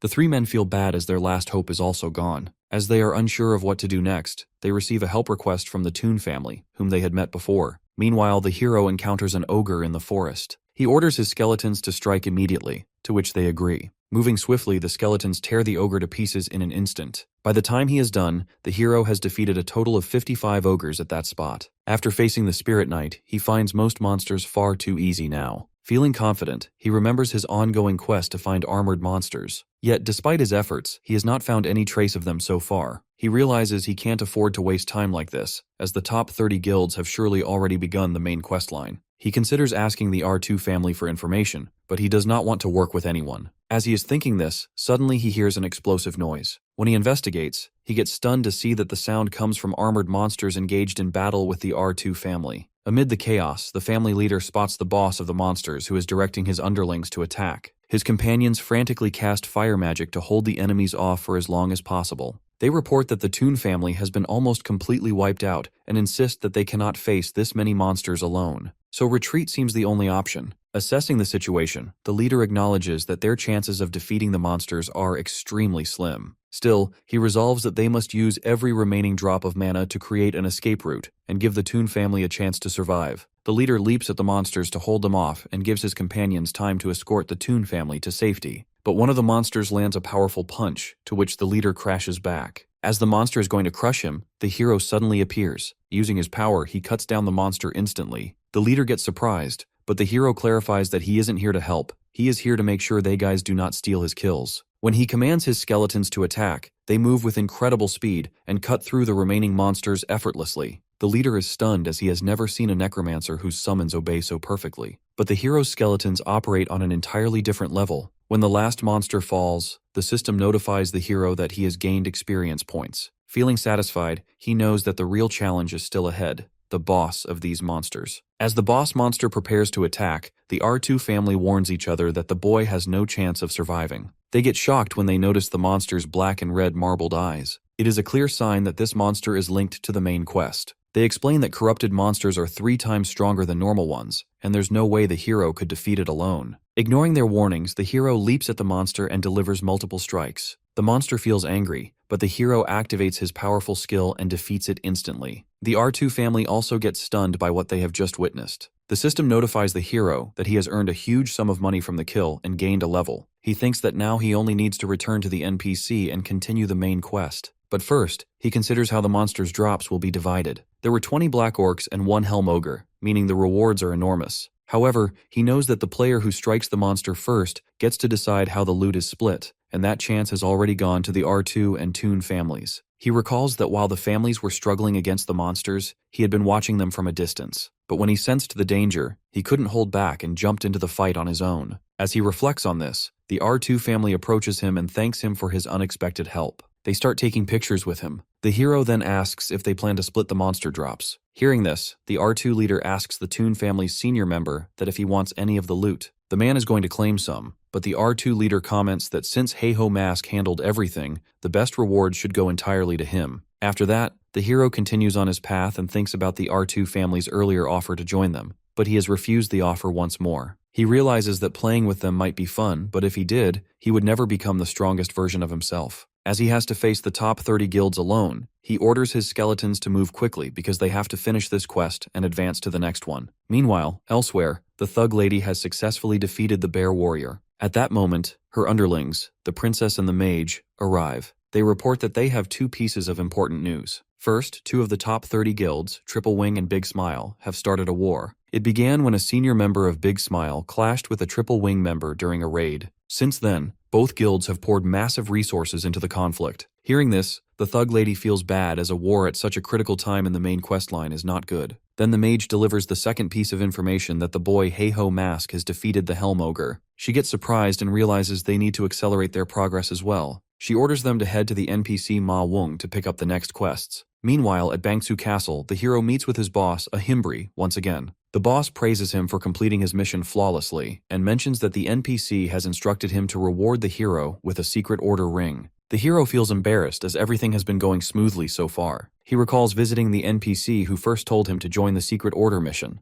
Understanding the value of the ring, which grants significant stat boosts, he agrees to the boss's demand. The NPC then tells him that if he truly wants to join the secret order, he must return to his boss, a Himbri. The hero gets stunned, but the NPC explains that the boss is also a member of the secret order and can grant him the emblem. Recalling that, the hero stands on his hands with the boss's demand, as by doing this, he will receive the ring. Once he obtains it, the boss approves the next mission, noting that this assignment will make the hero even stronger, as it leads him into the war zone. Arriving at the gate of the war zone, the hero surveys the area. He knows that here, an endless stream of monsters pours in from beyond the castle walls. The waves come continuously for a limited time, making this far more dangerous than a normal raid. But the rewards are based on how many monsters one can defeat, and that excites him. He has wanted to enter this place since before his reincarnation, but his old guild never agreed to come. As he observes, a girl secretly watches him, reporting to her senior that she has found the boy. Meanwhile, the leader of the Apollo Guild feels angry at one of his subordinates for failing to capture the hero. The worker explains that the Thunder Hunters suddenly interfered.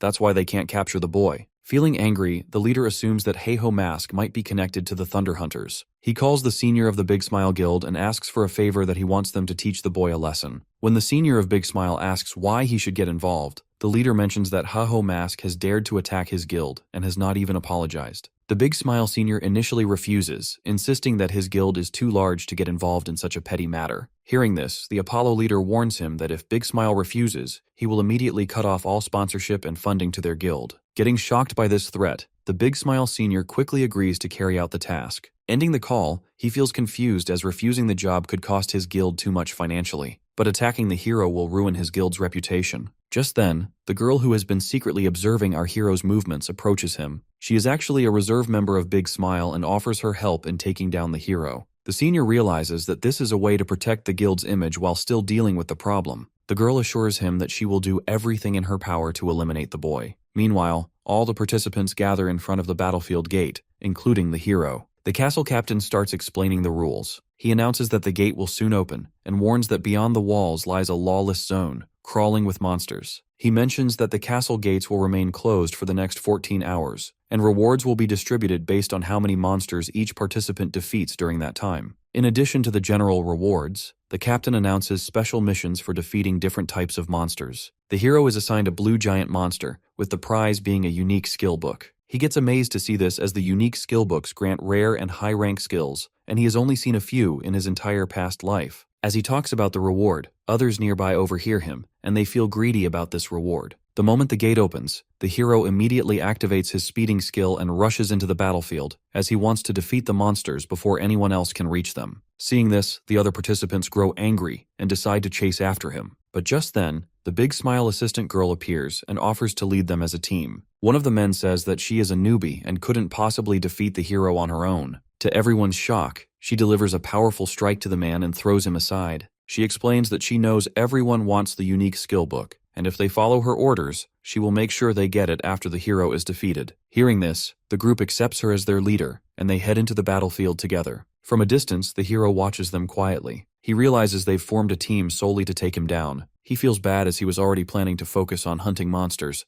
and now he has to deal with these thugs as well. Still, there is no problem for him as he has already found a way to handle them. The girl feels pride as she rallies so many people under her command. She dreams of the moment she defeats the hero, imagining the Big Smile leader recognizing her efforts and officially welcoming her into the guild. In her mind, her subordinates treat her like a queen. Suddenly, the noise of approaching monsters snaps her back to reality. She gets shocked to see an overwhelming number of powerful monsters charging toward them. She quickly orders her team to prepare, instructing them to take down the monsters one by one. The group feel confused as they have never seen waves this large. Then she notices the hero in the corner and is beating a drum. She understands that he is the one who is luring these monsters at them by using the drum. As the monsters overwhelm the thugs, they struggle to fight back and plead with the girl for permission to retreat. She's caught in the chaos herself, frustrated that her plan has completely ruined. Still, she orders them to hold their ground, insisting that once the ringleader is defeated, the monster wave will subside. She turns her attention to the hero, deciding to confront him directly. Using her skill, she leaps at him and strikes him back. But the hero doesn't get any injury and asks if she knows him,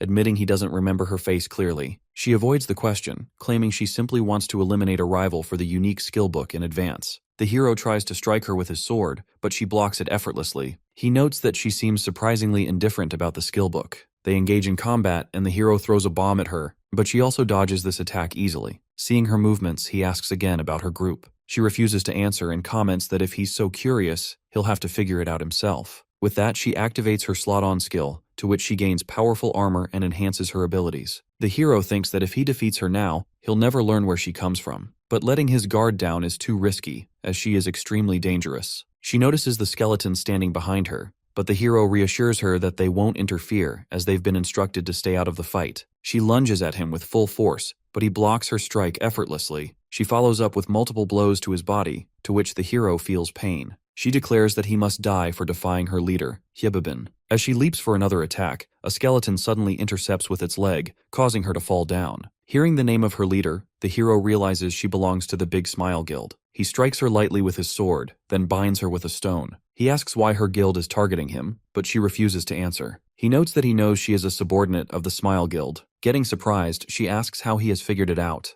The hero simply thinks to himself that he knows because this is his second life, and experience has taught him well. He asks her again about why her guild is targeting him. She admits she doesn't know the full reason, telling him to just kill her if he wants. But the hero rejects, saying he can't do that as it would be a waste to let someone like her die. At that moment, he receives a notification that the blue giant has just spawned. Without releasing her, he turns to complete the mission. From behind, she feels embarrassed as not only has the hero seen through her plan, but he also went a step further and even spared her life. After that, she calls her leader and admits that she failed to deal with Heiho Mask. After ending the call, the leader gets worried, realizing that even his most trusted subordinate could not complete the mission. At the same time, he receives a call from the senior of the Apollo Guild, who states that he knows the Big Smile Guild has failed to defeat the boy. He warns that if word of this gets out, the Big Smile Guild's reputation could be completely ruined. The leader of the Big Smile feels angry as this all has happened just because of the hero. Meanwhile, the hero locates the blue giant and, after a hard-fought battle, he manages to bring it down. He is now completely exhausted, as the monster's power feels closer to a level 100. Even so, he feels relieved knowing that the thugs who planned to ambush him ended up dying on their own. If they had survived, they might have stolen this reward as well. He wonders why the Big Smile Guild is targeting him, especially when he has never crossed paths with them. Thinking back to his previous life, he remembers how his own guild rose too quickly, causing the guilds ranked around the 30s to unite against him. At the center of that conspiracy was the Thug Lady, the leader of the Thunder Hunters. Realizing this, he suspects that she might be behind this situation as well, but he decides that anyone who stands in his way will be dealt with the same way he deals with monsters. Checking the timer, he sees that 138 hours remain for the Warzone mission, so he rushes deeper inside to hunt as many monsters as possible and gather rewards. When the event finally ends and the gate reopens, the surviving participants walk out looking frustrated. They regret following the girl's lead, realizing that her plan only pushed them into failure. As they talk among themselves,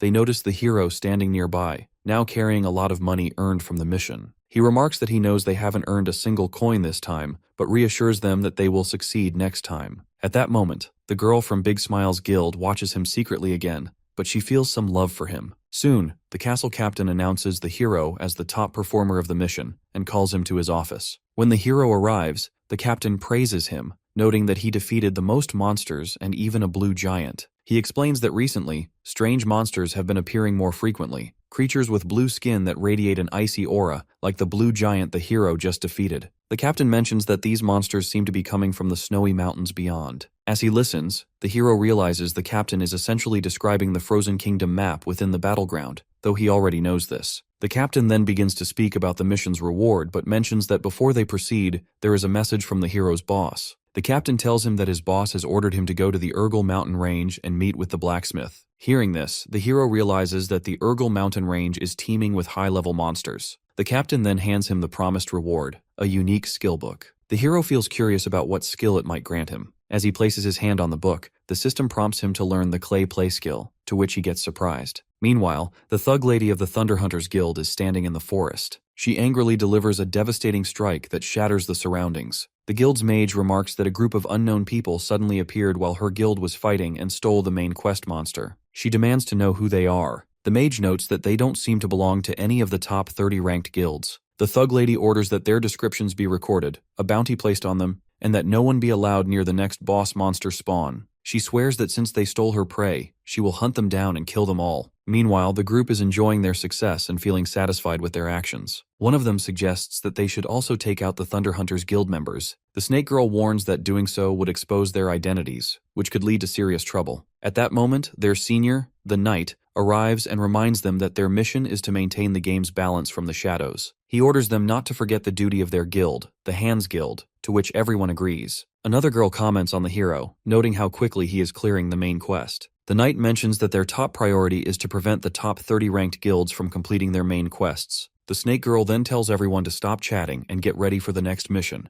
to which the group follows her instructions. Meanwhile, the hero studies the clay play skill and realizes that it allows him to transform his golem into different monsters. With this ability, flying, enhanced mobility, and new combat options all become possible. To test it, he uses the blue giant's tooth on his golem. A bright light bursts from the golem, and he waits eagerly to see the result. To his surprise, when the transformation finishes, the golem becomes a tiny version of the blue giant. The system explains that this happened because his rank is still too low. Accepting this, he heads toward Urgel village. He blames himself for expecting too much from the skill, but he also understands that a powerful ability like this won't reach its full potential so easily. He decides to raise the skill's rank slowly and focus on the main quest for now. Reading the quest to meet the blacksmith, he thinks about how well he knows that man. The blacksmith is part of the secret order and is the most famous craftsman in the game. Countless epic items with incredible stats were created by him. With that in mind, the hero reaches the blacksmith's home, only to find it empty. Suddenly, the blacksmith appears from behind and strikes him with full force. Because of this, the hero's HP drops. The blacksmith comments that people these days are weak. He mentions that in his time, everyone was much stronger. The hero recognizes him and asks why he attacked him.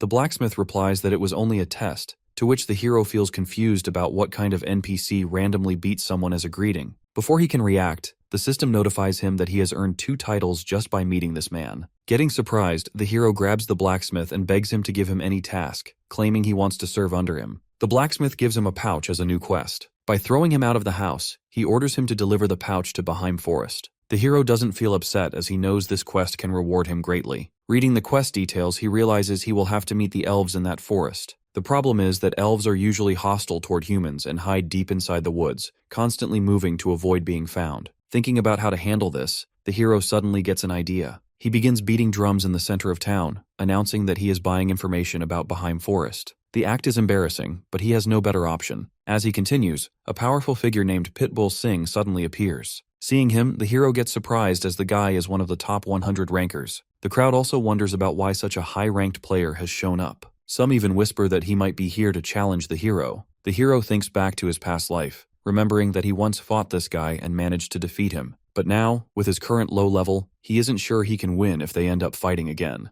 As people comment that the hero looks completely outmatched in front of this guy, the hero feels angry. The guy says he heard the hero is looking for information about Baheim Forest. He assures him that he can tell him everything he wants to know. When the hero asks the price for that information, the guy replies that he wants to confess his love. Hearing this, everyone gets shocked as they assume that the guy intends to confess his love to the hero. After that, both the hero and the guy run into the forest, trying to escape the chaos behind them. The hero feels exhausted, to which the guy urges him to calm down. But the hero gets angry as this entire situation is the guy's fault. First, he made that shocking statement in front of everyone, and now the whole town is chasing them, assuming something completely different. The hero tells him directly that he plans to reject his confession. The guy gets stunned and explains the real situation that a few months ago, while hunting in this area, an elf girl appeared before him. He fell in love at first sight, but she disappeared as quickly as she came. Since then, he has waited in that same place for months, gathering every piece of information he could from residents and nearby NPCs. He searched all the spots where people claimed to have seen elves, but he never found her again. Just when he was about to give up, he spotted the hero gathering information about elves. That is why he approached him, as he wants the hero's help in finding that elf girl. Hearing this all, the hero finally understands the situation. He knows he must finish his quest quickly, and this guy is the only person who has any real clues about the elves. With that in mind, he agrees to let him join and asks him to lead the way to the place where elves are most likely to appear. They eventually arrive at a waterfall. The guy explains that, based on all the information he has gathered from local residents, this waterfall is the location where elves are seen most often. The hero asks if monsters appear here as well. The guy confirms, mentioning that large monsters especially tend to show up in this area. The hero decides to start by hunting those monsters. At this moment, a massive level 90 snake monster emerges from the shadows. The guy prepares to fight, but the hero stops him and comments that he will handle it alone. He leaps at it to attack, but the monster strikes him hard, to which the hero crashes to the ground and starts crying. As the snake is going for another attack, some powerful arrows suddenly shoot out from the shadows, which kill the monster instantly. The hero then remarks that NPCs never fight monsters. Whenever they encounter danger, they simply run. That means the local residents must have been chased, and the mysterious helpers stepped in to save them. As he says this, the elf girls reveal themselves. They are the ones who defeated the snake monster, and the hero's dramatic performance earlier was only an act to draw them out. He introduces himself and explains that he has come on behalf of the blacksmith, requesting permission to visit the elves' village. But to his shock, the elf girls aim their arrows at him, accusing him of deceiving them. They insist that the blacksmith would never trust someone like him with such a task. At that moment, the other guy apologizes for misleading them. He tells their senior elf that he came to meet her specifically because they encountered each other once before in this forest, and he fell in love with her at first sight. When he confesses his feelings, she unexpectedly accepts them. She even agrees to guide both of them to her village. Seeing this all, the hero gets completely stunned. As they make their way toward the elf village, the hero warns the guy to be careful as the pretty elf girls can be unpredictable. The guy clarifies that it's not because she's attractive. For him, elves represent fantasy itself. In the games he loved as a child, elves were always symbols of adventure and wonder. Exploring a world like that and adventuring alongside such companions was a lifelong dream. He then asks the hero if he's playing the game to chase a similar dream. The hero comments that he has no such fantasies. His only goal is to become the strongest in the game and crush anyone who ever looked down on him. The guy warns him that by chasing strength for revenge, he risks becoming just like those who once betrayed him. Hearing this, the hero gets angry and punches him hard. He shouts that those are the empty words of people obsessed with dreams and happiness. He asks if the guy even knows what it's like to struggle every day just to survive,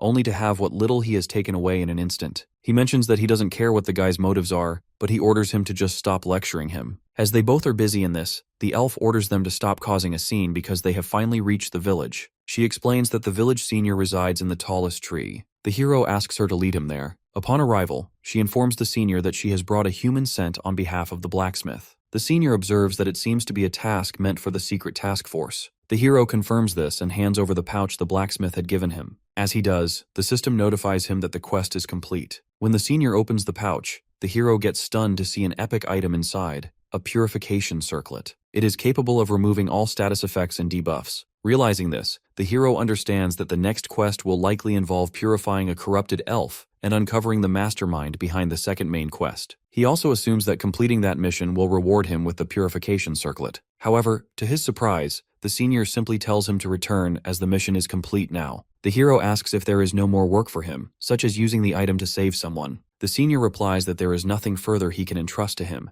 as he is still too weak. The hero feels bad that he cannot take on the mission simply because of his low rank, but he decides to return after some serious training. He heads into the forest and begins defeating some powerful monsters. He realizes that the Thunder Hunters are likely the fastest progressing in the main quest, as they have recently defeated Helm Aggro and are probably already in the Urgel Mountains. This thought motivates him to fight swiftly, but he still feels frustrated as he should have reached at least level 100 by now. He also gets angry when he recalls the words of Pitbull Singh. While cutting through the monsters, he accidentally throws his own sword away because he is now totally exhausted by doing this. Meanwhile, the other guy explains the earlier misunderstanding to the elf girl. She gently suggests that he apologize to the hero, saying it could easily resolve the tension between them. The guy agrees, and when he reaches the hero, he notices the monsters are going to attack him. Noticing the danger, he delivers a powerful punch that defeats the monsters instantly and saves the hero from harm. Doing this, the guy tells the hero that he has something to say. The hero assumes he might be here to fight him and orders his skeletons to attack. But when the guy sincerely apologizes for his earlier mistake, the hero quickly stops the skeletons. He tells him that if he truly wants to apologize, he must help him hunt monsters. As they talk, more monsters suddenly appear. The hero and the guy fight together and take them down. After several days of relentless hunting, the hero finally reaches level 100. The guy then says he will log out of the game, to which the hero agrees. Before leaving, the guy teases him again, which makes the hero angry once more. The hero then heads to the senior elf. Observing him, the elf remarks that the hero now seems capable of handling the next mission and hands him the purification circlet. The hero gets surprised as he has now received the next quest, Corrupted Elf. When he asks where he needs to go, the senior elf admits he doesn't know and leaves, because finding the route is our hero's responsibility from now on. After that, the hero begins searching for the corrupted elf, but he feels embarrassed as the map is enormous, and he can't complete the quest by wandering blindly. He thinks that just when he believed the level problem was solved, new challenges keep piling up. He mutters that he will need to gather information again, but public trades like last time are risky. Revealing keywords like corrupted elf for a main quest would attract swarms of curious players. Still, he isn't worried as he has his own methods. Although it isn't confirmed, he suspects that the corrupted elf's role is to raise armies of monsters. He gets a plan. By circulating notes offering to buy the locations of newly spawned monsters for money, uninformed players will bring him information without realizing his true goal. He can then compile all the data and use it to pinpoint the corrupted elf's location. As he publishes the post on his channel, the first informant suddenly approaches him. When he sees him, he gets shocked to see that the person is none other than the leader of the Red Bulls Guild. In fact, the leader had been with his team when his girlfriend noticed the new post by the boy known as Heiho Mask. She points out that this time, the boy is asking for the locations of recently spawned monsters. Instantly, the leader realizes that hunting monsters is likely not the boy's true goal, as he may be aiming for something much bigger. So the leader tells his girlfriend that he will track down the boy and deal with him personally. At that moment, the hero feels frustrated. He had only planned to track down some low-ranking guild members,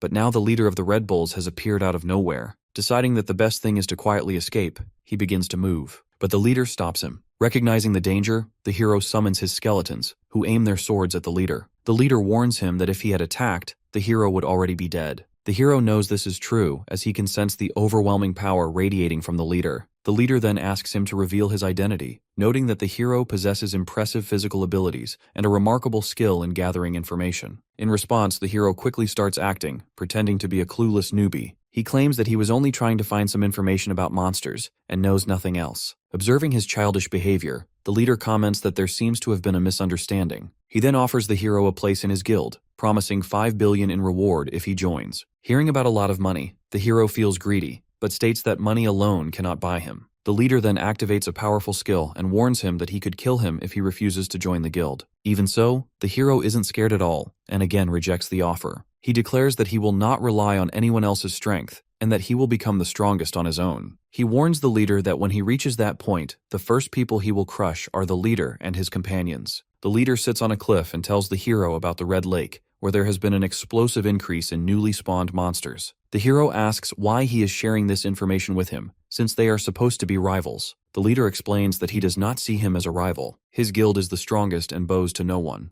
He admits he is sharing the information only because he admires the hero's spirit for going solo. As the leader returns to his guild, the hero comments that if they are avoiding elf territories, they must be taking the dwarf route of the main quest and are likely at Salt Mountain. Hearing this, the leader mocks him, to which the hero feels angry but escapes from there. From behind, the leader tells his team that the boy they had considered recruiting is nothing special. However, he feels curious to see how far this boy can go on his own. Meanwhile, the hero arrives at Red Lake with his skeletons. He still feels embarrassed by the leader's words. At this moment, he notices his skeletons are playing in the red water. Seeing them, he recalls his own past when his party members also played in the same lake. Back then, he had been serious, telling them to focus on killing as many monsters as possible to level up. Thinking that, he orders his skeletons to stay on defense. While speaking to them, he suddenly notices a group of guys is approaching him, which includes one warrior, 2 mages, and a priest. He commands his skeletons to attack immediately. Before the skeletons can move, the group suddenly sits down in front of him. The hero feels confused about this, and the guys beg for his help.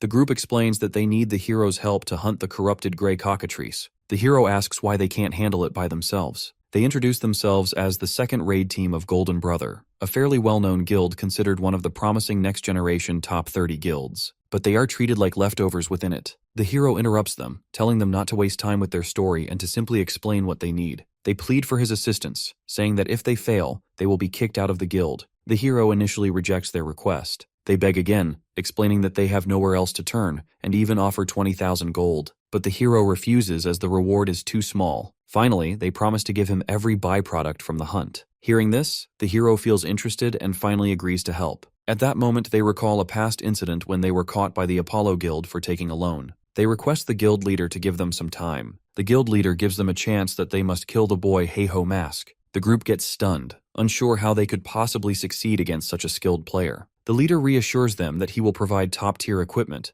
insisting they must use it to eliminate the boy. He also warns them that if they fail to complete this mission, they will rot in the slave mine for lifetime. Recalling that, they realize that they have nowhere left to run. They make a plan that when the hero lets his guard down while fighting a strong monster, they will all strike together to take him down. At that moment, the corrupted gray cockatrice monster appears, whose level is 120. The hero tells the others that he will focus on stripping the monster's armor, so they will have to handle the rest. He channels his strength into his legs and leaps toward the creature. The cockatrice launches multiple feather strikes, but the hero dodges them effortlessly. Moving swiftly, he strikes repeatedly at the monster's armor and tears it away. Seeing this, the team gets surprised and the hero announces that all the monster's armor is gone, only the helmet remains. He leaps at its head for the final strike. At that moment, the group launches powerful fire attacks at him, hoping to kill him. Because of their attack, the corrupted gray cockatrice gets instantly defeated. They feel relief as, according to them, the hero is dead. But to their shock, our hero is still alive. He explains that he anticipated their betrayal as they are desperate and helpless, but they are using top-tier equipment to try to defeat the monster. Without hesitation, he activates his powerful skills and summons his skeleton companions. Leaping at those thugs, our hero declares that now, they will all pay for their sins. The thugs attempt to cast more magic at the hero, but they get shocked when they realize the cockatrice is still alive. As the hero deals with them, the system suddenly alerts him that the corrupted elf has appeared nearby. He scans the area and notices she starts escaping. The hero orders his skeletons and the thugs group to hold off the cockatrice until he returns. Saying that, he himself starts chasing the elf. He sees this as his perfect chance. If he captures her now, he can save a huge amount of time on the quest and secure first place in the main story. He activates the speed skill, but feels confused as he still can't close the distance. He throws several bombs at her, which causes massive explosions, but she dodges them all easily. As the time is running out, he plants a bomb beneath his own feet. The explosion launches him forward at high speed, but just as he reaches her, he gets shocked to see the corrupted elf suddenly strike herself and collapse. Without wasting a time, he uses the purification circlet on her, to which she regains her senses. At that moment, she hands him a letter. The system notifies the hero that he has successfully completed the quest. He also notices that she has already vanished from the surface. He understands that her disappearance means the quest required her to end her own life once it was fulfilled. Meanwhile, the thugs are still struggling against the cockatrice, and the skeletons are not helping them. The hero arrives just in time, and by summoning his golem, he finishes off the cockatrice easily. The thugs apologize for betraying him and confess that the Apollo Guild ordered them to kill him. Hearing this, The hero feels confused about why that guild wants him dead by using such rare items. As he is thinking this, he realizes he must take action before things get worse. He orders the thugs to hand over everything they have and tells them that, from now on, each of them owes him 1 million gold every week. Meanwhile, at the Big Smile Guild, the leader is relaxing.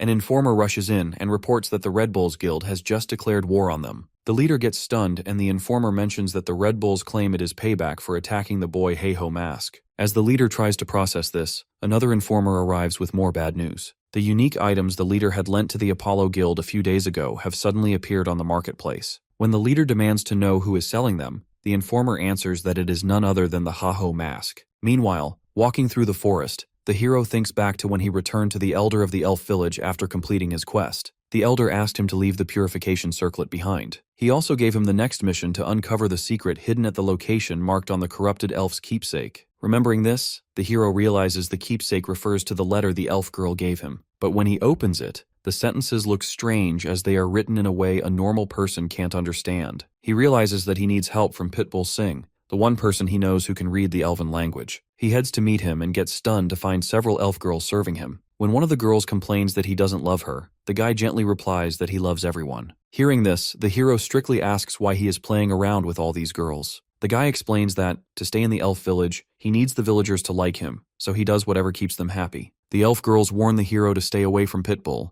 but the guy gently calms them down, assuring them that the hero isn't doing anything harmful. The hero then shows him the letter and asks him to translate it. After reading it, the guy explains that a place watched over by eagles likely means a high location, and a place with blue clouds must be referring to the blue mist in the forest. He tells the hero to stop gaming so much and read some books like he does, but the hero feels angry about this. Later, the hero stands alone in the deep forest. He feels embarrassed as he has always believed elves disliked humans, yet they seem to adore Pitbull Singh. At that moment, a level 110 Smogrian appears, but by moving swiftly, the hero takes it down instantly. Even after the fight, he feels uncertain as all he has encountered so far are Smogrians. He wonders whether he is even in the right place. He remembers the guy's warning to be cautious as, after all, the Sweepers Guild, one of the top 30 guilds, controls this area. As he is thinking, a strange man suddenly steps out from the shadows and demands to know the hero's identity. With his power, the man changes the entire forest around them. The system identifies him as a corrupt comrade named Avon. The hero realizes that this means the man is connected to the main quest. The guy leaps at him, but the hero blocks the attack and forces him back. He then sends his skeletons to strike, but the guy destroys them easily. Feeling angry, the hero unleashes multiple strikes, but to his shock, every wound the guy receives heals instantly. The system warns the hero that physical attacks are useless against this creature. The hero orders his skeleton mage to attack next, but the guy leaps in and takes it down as well. Noticing the situation getting worse, the hero feels confused about how he is supposed to defeat such a powerful monster all by himself.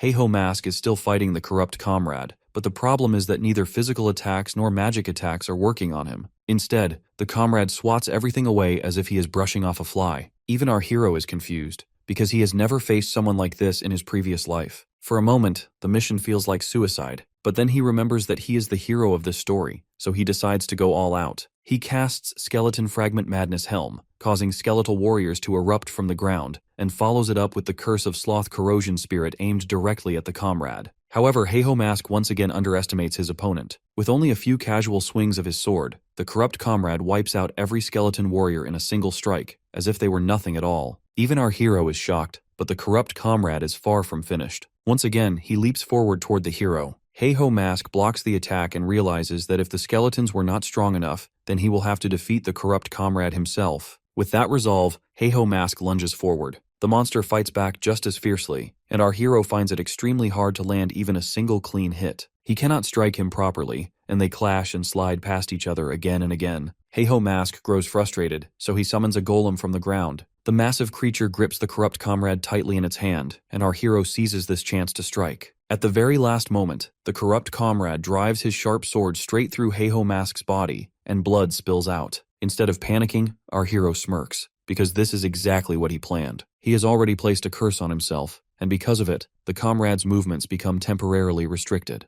Heiho Mask then summons skeleton mages all around the corrupt comrade and declares that this time he has truly gone all out. With a single flick of his finger, the skeleton mages unleash a devastating blast on the comrade. After the explosion, Heiho Mask sits a short distance away, coughing heavily from exhaustion. A system notification appears, showing that he has completed the quest and earned the title Corruption Destroyer. Still, he feels frustrated because the war watch he collected does not take any physical damage. Even so, he feels grateful that he managed to defeat the monster because it was a truly difficult fight. He uses a health potion to restore himself, but then he notices movement in the ashes. Someone is emerging, and it is indeed the corrupt monster. Our hero pulls out his sword again, irritated and shocked that the enemy is still alive. The truth is that Heiho Mask is no longer in a condition where he can keep fighting. The comrade raises his sword, but instead of swinging it at Heiho Mask, he drives it into his own head and collapses onto the ground. Heiho Mask grows even more confused because the man has stabbed himself. At that moment, he hears the faint clinking sound of a broken mask falling away from the comrade's face, followed by a weak plea for mercy. The comrade begs our hero to kill him, asking him to end it before the power of corruption takes control of him once again. Seeing his fragile and exhausted face, our hero realizes that he is telling the truth. The comrade explains that he was once a member of the secret order, just like our hero. During a mission, he was captured by the force behind the corruption and subjected to unbearable torture. After that, he was brainwashed and turned into a monster. While trapped in that state, he killed countless beings without control. He says that he joined the secret order because he wanted to protect people, but instead, he became the very thing that harmed them. Heiho Mask steps closer and tells him that he is the strongest fighter Heiho Mask has ever faced, which means he must have been incredibly powerful back when he was still human. Our hero says clearly that the real enemy is the corruption itself, because the man in front of him is a victim trapped under hypnosis. He explains that if he uses the purification circlet, there is a chance he could heal him instead of killing him. The comrade laughs softly and says that he now understands that Heiho Mask is a good person, and he feels relieved knowing that. He grips our hero's hand, and before Heiho Mask can react, the comrade says his farewell. His body fades into thin air, leaving only his sword behind.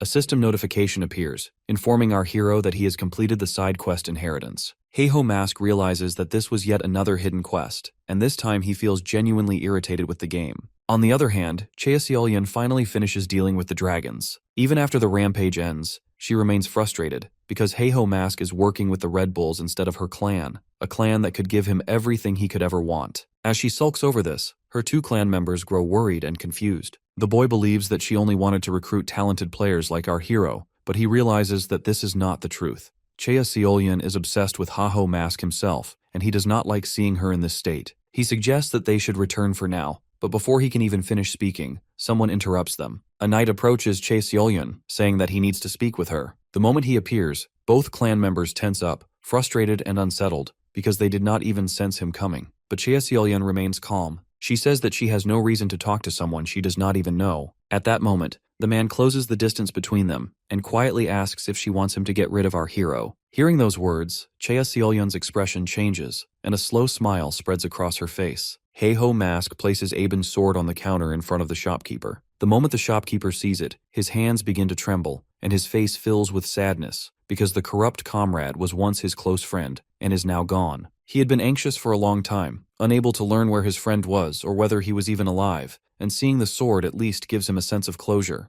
Our hero remains calm and hands the sword over, thinking it would feel strange and even disrespectful to keep the property of someone he had just killed. Just then, a system notification appears, revealing that the sword is a unique level weapon with an extra 77% strength, 66% stamina, 55% intelligence, and 44% mana. The moment our hero sees the stats, he cannot help but stare in awe at how incredible the weapon is. He almost starts drooling over it and silently thanks the poor comrade's soul, feeling like he has hit a massive jackpot. He even imagines that the comrade would be happy to pass on such a blessing, because now our hero will not need to buy another sword for a very long time. With the extra money he now has, his mind races as he thinks about all the things he can finally do in this world. Suddenly, someone calls out his name. Heiho Mask turns around and freezes when he sees a huge crowd gathered in front of him. They are not there to talk or negotiate. They rush toward him all at once. Our hero panics slightly and shouts, asking who they are and how they even recognized him when he is not wearing a mask. At that moment, his watch starts blinking. It is Anna on the line, telling him that he is basically in serious trouble, because there is a bounty on his head on the dark web worth around 100 million gold.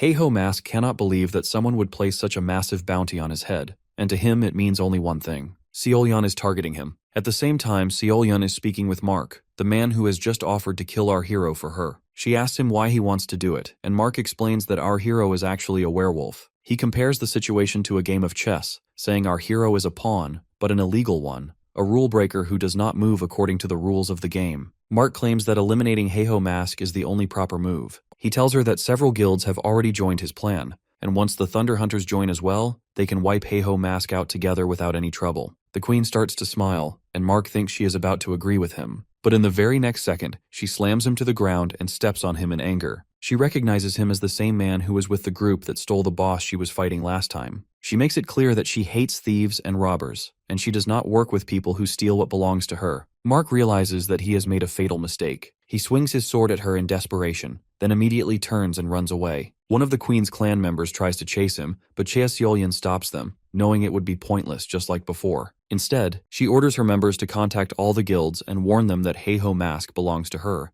and if anyone dares to touch even a single hair on his head, they will all die. Meanwhile, Mark keeps running, speaking to his computer screen as he reports to his boss that the negotiations with the Thunder Hunters have failed, and he even begs to be punished in any way his boss sees fit. Mark asks his supervisor if he should go and eliminate our hero on his own, but the supervisor refuses. He says it would be a mistake to act so openly, because Mark is his secret wildcard. He explains that the trap is already set, and now it is only a matter of time before our hero walks straight into it. Time is on his side. With that thought, he looks at the massive crowd charging toward our hero, confident that this chaos will do the work for him. On the other hand, our hero feels nothing but irritation. Even if he defeats everyone in front of him, more people just keep coming. Anna is completely panicked and explains that of course the crowd is this huge, because anyone who captures him will earn 100 million. Right now, Heiho Mask is basically a walking lottery ticket. She asks who he managed to anger so badly to end up in this situation. At first, Heiho Mask tries to deny it, but then he remembers all the people he crossed along the way. He realizes he has made more enemies than he thought. Still, there is only one person powerful enough to cause something like this, and that is Cheaseolyan.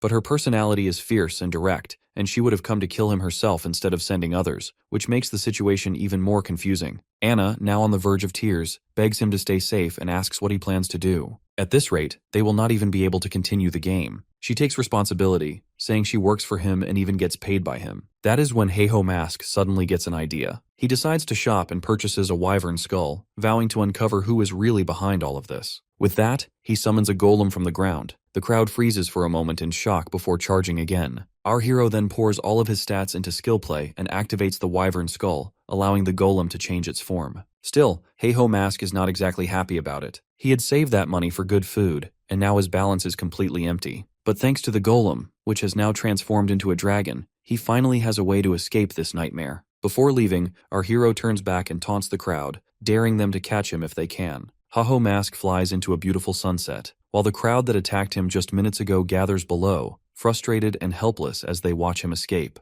Their shouting and insults mean nothing to him. To our hero, they are nothing more than small ants he could crush at any time. Still, killing them would solve nothing, because it would not move him forward in the game. What he truly needs is to find the source of the problem, and the only way to do that is to send a clear message. So he contacts the Thunder Hunters Guild and sends a message directly to the Cheaseolyan, Shiro, requesting a private meeting, which is exactly what she has been hoping for. Later that night, Heiho Mask arrives at the butterfly garden. The queen is already waiting for him. She greets him with a mocking smile and asks why he suddenly wants to meet her, especially when he ignored her request for an audience before. Our hero has no interest in playing games. She is one of the people who tormented him relentlessly the day before he regressed, and she was the one who pushed his party members into betraying him. He wants to kill her on the spot, but he knows it would do him no good. He forces himself to calm down and asks if she is the one who placed the bounty on his head. The queen takes offense at the question and flatly denies it. Heiho Mask does not believe her. He accuses her of doing it out of spite, because she could not stand the fact that he left her guild and started taking everything for himself. His anger finally boils over, and he starts shouting at her, asking if she enjoys ruining people every chance she gets. By the time he finishes, his body trembles with rage. Shiro, however, looks amused. She tells him that her answer does not even matter, because he already decided not to believe her. No matter what she said, he would have doubted her anyway. Her words trigger a sharp sense of déjà vu in Heiho Mask, because she said the exact same thing before he regressed. As he looks at her strained and irritated expression, he suddenly remembers that there was an unknown person looking for him, and that is suspicious. He realizes that something feels off, because even in his past life something like this happens. He remembers that something suspicious moves behind closed doors, and after he turns that mysterious onlooker down, he ends up dead. When he snaps out of his thoughts, he sees that Shiro looks annoyed that he would think so poorly of her. Our hero does not give her any more attention, and instead focuses on that unknown ranker who is bold enough to enter the Thunder Hunters. That alone means it is likely those same people who killed him before. He feels like one piece of the puzzle is still missing. He decides to leave, but he is now sure of one thing. that Cheolyeon is not, or at least is not fully, the mastermind behind everything. Just as he turns away, she calls out to him and once again offers for him to join her guild. This time our hero snaps back angrily, telling her she is getting on his nerves, because when someone refuses, they should learn to back off. Before he can finish, she cuts in and says that he clearly dislikes her. She admits she does not know why, but she is used to people hating her without reason. Still, she gives him one honest piece of advice. He cannot stand alone against someone willing to place a bounty of 100 million gold on his head. He needs to come under her banner so she can protect him. She promises she will never force him to do anything he does not want to do. That is still not enough for Heiho Mask. He would rather die than join her guild, because the last time he did, he actually died. Cheolyeon argues that he should not be so stubborn, but our hero ignores her again. He says he will become the strongest with his own power, and that is a promise he made to himself. The queen falls silent, shocked by his willful thinking. Even Heiho Mask feels confused about why he says it so boldly. In the next moment, the queen smiles and wishes him luck. She says she is one of his strongest contenders, so he should prepare himself, because she plans to give him real competition. Heiho Mask thinks she is insane, because she is declaring war on him with a smile. He tells his golem to fly away as Cheolyeon waves him goodbye. Heiho Mask looks back at the beautiful woman and realizes that before his regression, she was once normal too. Something must have happened before that time to turn her into the person she becomes. Whatever it is, he decides he will uncover it after he crushes the people behind the bounty. Suddenly, Anna's panicked voice comes in again and asks what he did, because a wanted poster now spreads everywhere. It states that whoever kills our hero will receive 100 million gold. She asks if he somehow found a sponsor willing to offer that much money. Our hero replies that it is not a sponsor, it is just one crazy woman who is after him. Elsewhere, at Mizandra Castle, a group of hooligans bully a young girl. She trembles in fear, injured, scared, and barely able to speak as she begs for her life. They kick her again and again and try to punch her, until a silver-haired boy suddenly stops them. He turns to the girl and asks if she is the quest target. The girl replies that her name is Git, and she has no idea what a quest target is. At that moment, Heiho Mask realizes this event has not happened yet. He asks her to come with him for a moment. One of the bullies gets angry at how Heiho Mask speaks to them and charges at him. What he does not realize is that our hero is a master fighter. With a single punch, Heiho Mask takes them all down. Git stares at him, realizing he is far from an ordinary person. Our hero then introduces himself as just a good-natured citizen passing by, even though deep down he knows that he is not a good person at all. Our hero turns toward Git, who now bows deeply in respect, thanking him for helping her and saving her life. She trembles with fear and says she had already given up the quest, and if it were not for him, she would have given it away. She cries openly and keeps apologizing, but Heiho Mask does not care about her emotions. He goes straight to the point and asks if the quest she was almost robbed of is the Ruins Dungeon Exploration quest, where the goal is to clear the Mizandra Ruins dungeon and receive the Dispel Block field as a reward. Git says he is absolutely right and starts asking how he knows that, but she does not get to finish her sentence. Our hero cuts her off and tells her to hand it over. At that moment, Git realizes he is no different from the bullies who attacked her earlier. Soon after, they arrive at the ruins, and a system notification appears, confirming dungeon entry. The condition states that if even one party member dies or leaves the dungeon, the quest will be invalidated. When Heiho Mask reads this, he seethes with anger, because now he is stuck with a cowardly fighter. He had believed he would finally clear this quest properly, but this is not what he planned at all. Git starts crying again and begs him to leave her behind so he can go home safely. Our hero finally loses patience and yells at her, asking how long she plans to keep crying and telling her to get control of herself. The world seems to close in as Heiho Mask orders her to use her strength. Git says it is useless and admits she knows she looks pathetic. She says she does not know what she is supposed to do,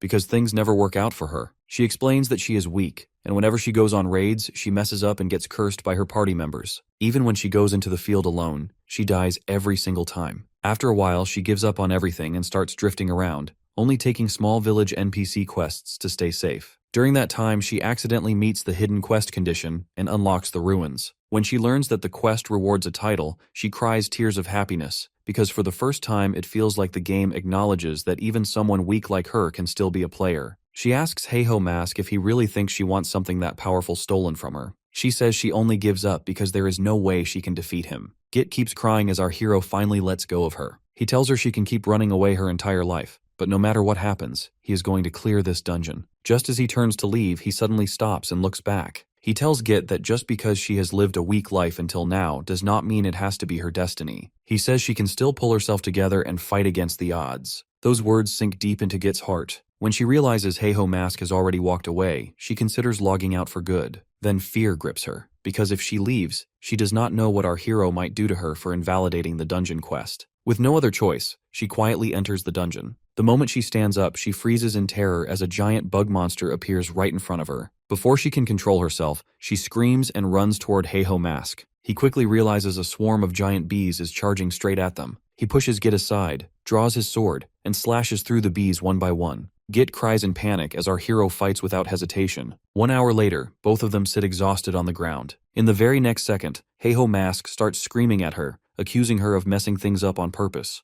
Git apologizes over and over again, her voice shaking. Our hero turns away and tells her to stay right where she is and not get in his way, because he plans to solo the boss himself. That is when Git finally realizes they are already inside the boss room. Heiho Mask explains that this place is the giant ant den, a dungeon known for being insanely difficult. The small spiderlings here keep respawning and explode the moment they touch someone. The boss, a giant spider, has a shell as hard as metal, which makes it extremely hard to take down. Our hero tells her that all she needs to do is stop panicking and stay still, because as long as he fights without triggering traps, he can handle the boss on his own. Our hero charges straight toward the ant boss, and Git cannot believe her eyes. He moves closer and closer without setting off a single trap. With precise strikes, he cuts down the spider's legs one by one and smiles, convinced of his victory. Git stands up and starts cheering, realizing for the first time that they might actually succeed. Then she looks down and her heart drops. She has stepped into a web and triggered a trap. A spiderling crawls up her leg and explodes, and she screams in pain. She tries to stand and run, but freezes when she sees more spiderlings crawling all over her body. At that moment, she believes this is the end. Our hero reaches her at the last possible second, slicing through the spiderlings and destroying them one after another. He curses his luck for being stuck with someone so useless and openly calls Git worthless. He tells her to stop crying and run straight to the entrance, warning her that if the quest fails because of her, he will kill her himself. As Git stares in shock, the remaining ants swarm our hero and begin exploding one by one around him, while she watches the terrifying scene unfold in front of her. Git runs away from the temple crying uncontrollably, thinking she is pathetic and weak. She cannot even fight. She has accomplished nothing in her life and has always been the target of bullies who took whatever they wanted. She falls to the ground, overwhelmed by despair, but then suddenly she remembers our hero's words about changing her own destiny. Something inside her snaps. Meanwhile, our hero is cocooned by the ant spiders, but he slashes his way out with his sword. He watches the spiderlings carefully, knowing that if any of them die, the quest would fail, so he has to wait just a moment. He plans to summon his skeletons, but then he notices Git standing near the entrance. She draws the spider's attention, creating a perfect distraction so Heiho Mask can take down the boss more easily. Heiho Mask tells her to leave or she will die, but Git shakes her head and says she is not going to die. She has always run from danger before, but this time she wants to prove to herself and everyone else that she can be a player in the game. Heiho Mask feels a little annoyed that he still has to do the hard work, but he prefers her fighting to her crying. With that, Heiho Mask charges at the boss while Git keeps the spiderlings occupied, her whole body trembling. The monsters are still terrifying and she is still weak, but for the first time, her fear feels empowering. She fights back with everything she has. After a long and grueling battle, the system notification shows that they have cleared the Missandra Ruins dungeon.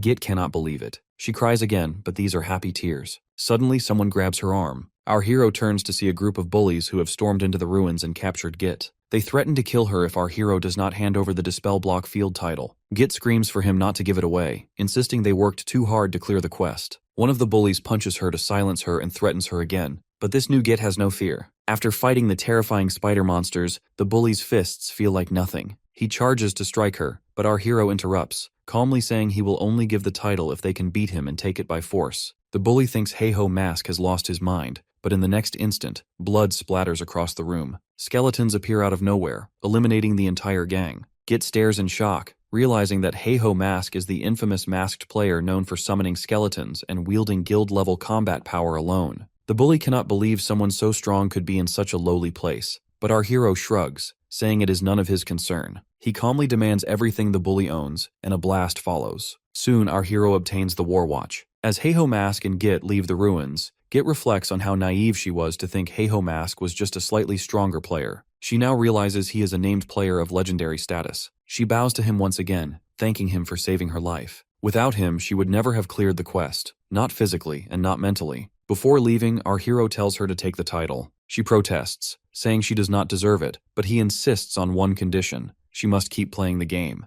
Git is so touched that she bursts into tears and rushes to him, promising that she will work hard to make him proud. Later on, our hero changes out of the nerdy outfit he used to hide his identity. Once he is back in his normal clothes, he realizes how much more comfortable he feels. Earlier he wanted to lay low, but in the end, it turned out to be pointless anyway. Still, he did gain something useful from it. That is the player named Questman Git, who specializes in collecting rare quests. Our hero knows she will be useful later, so he decides to invest in her, even though right now she is still a whiny mess. With the block field finally dispelled, it is time for Heiho Mask to move toward his true goal and begin the second chapter of the main quest, the Cursed Territory. He enters the Riki Town Square, where many warriors are already gathered. They all realize the block field was lifted not long ago, and most of them are already preparing for the next main quest. All the major guilds are present. The second squad of Ares, the elite members of Triple Wing and Hydra, all top 30 are gathered. Suddenly, the attention of the crowd shifts to a man with an overwhelming presence. It is Heiho Mask, walking in as if he owns the city. Murmurs spread instantly. People whisper that he must be the one who took down the block field.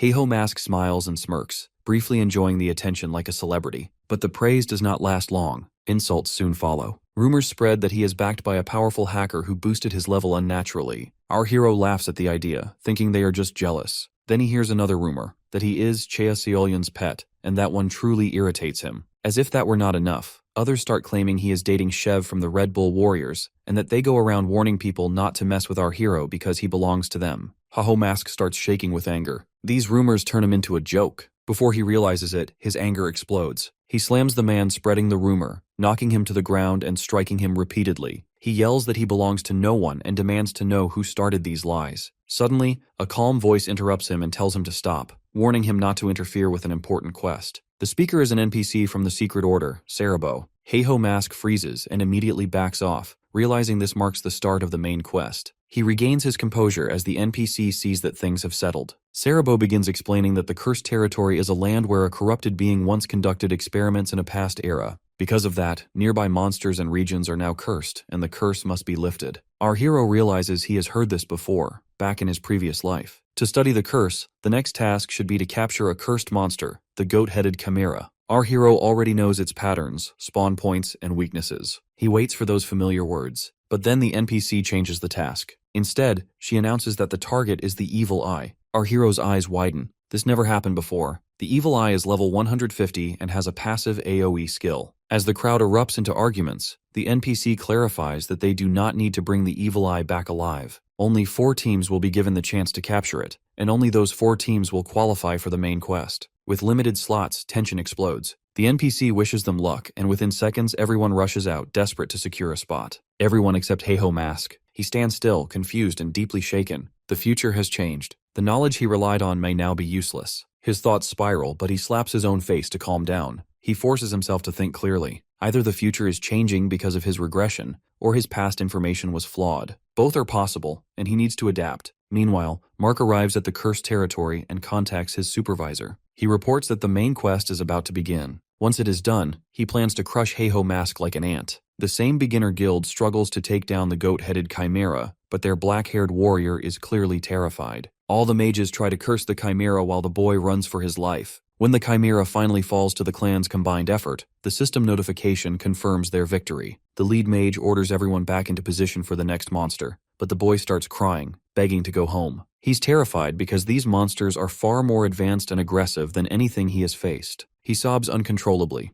thinking that with top guilds in the battle, they have no chance of even earning a spot in the main quest. The mage forces him to calm down and pay attention to the others fighting. When the boy finally looks up, he sees Heiho Mask charging straight at 3 goat-headed chimeras, taking them down with a few swift flicks as if peeling tomatoes. The mage tells the boy to stop crying, reminding him that people are handling it themselves, and that he needs to grow a pair and face reality. And the boy feels a sharp sense of jealousy, because he wishes he could play the game as easily and confidently as our hero does. What he does not know is that Heiho Mask carries his own fears. The timer for hunting the goat-headed chimera is running out, and our hero knows he needs to move faster and faster. That pressure pushes him to kill as many chimeras as he can without slowing down. Inside his mind, one question keeps repeating. He cannot understand why the present is different from the future he remembers, or why mysterious people keep coming after him with no clear reason. He cannot even approach the main quest with confidence anymore. As these thoughts pile up, he realizes his body is shaking. His skeleton companion offers him a healing potion, but our hero refuses, because he knows he has to keep pushing forward for now. Other groups have at least 5 members to deal with the chimeras, but our hero is completely alone, and that means he has to give everything he has and move at extreme speed. When the timer finally ends, the NPC approaches him and praises him, clearly impressed by how many chimeras Mark has killed in such a short time. It almost looks as if he wiped out most of the population by himself. The NPC asks for his name so it can be reported to the association. Before Mark can answer, someone suddenly interrupts them. The NPC turns his attention, curious to see who finished second. Ha-Ho Mask also turns his attention, unable to believe he finished second, since the difference between them must be small. He considers that it could be Ares, or Clan Hydra, or even one of the smaller guilds he saw earlier. Then a familiar voice reaches him and Mark steps forward, standing right in front of him. Before Mark can finish speaking, Hey-Ho Mask attacks, demanding to know who he is and why he is interfering in his game. Mark calmly replies that he is not the one interrupting anything, and in the same moment, he strikes our hero in the back. The blow sends our hero crashing into a tree. Mark then looks down at him and requests a one-on-one battle. If Mark wins, our hero must give up the main quest.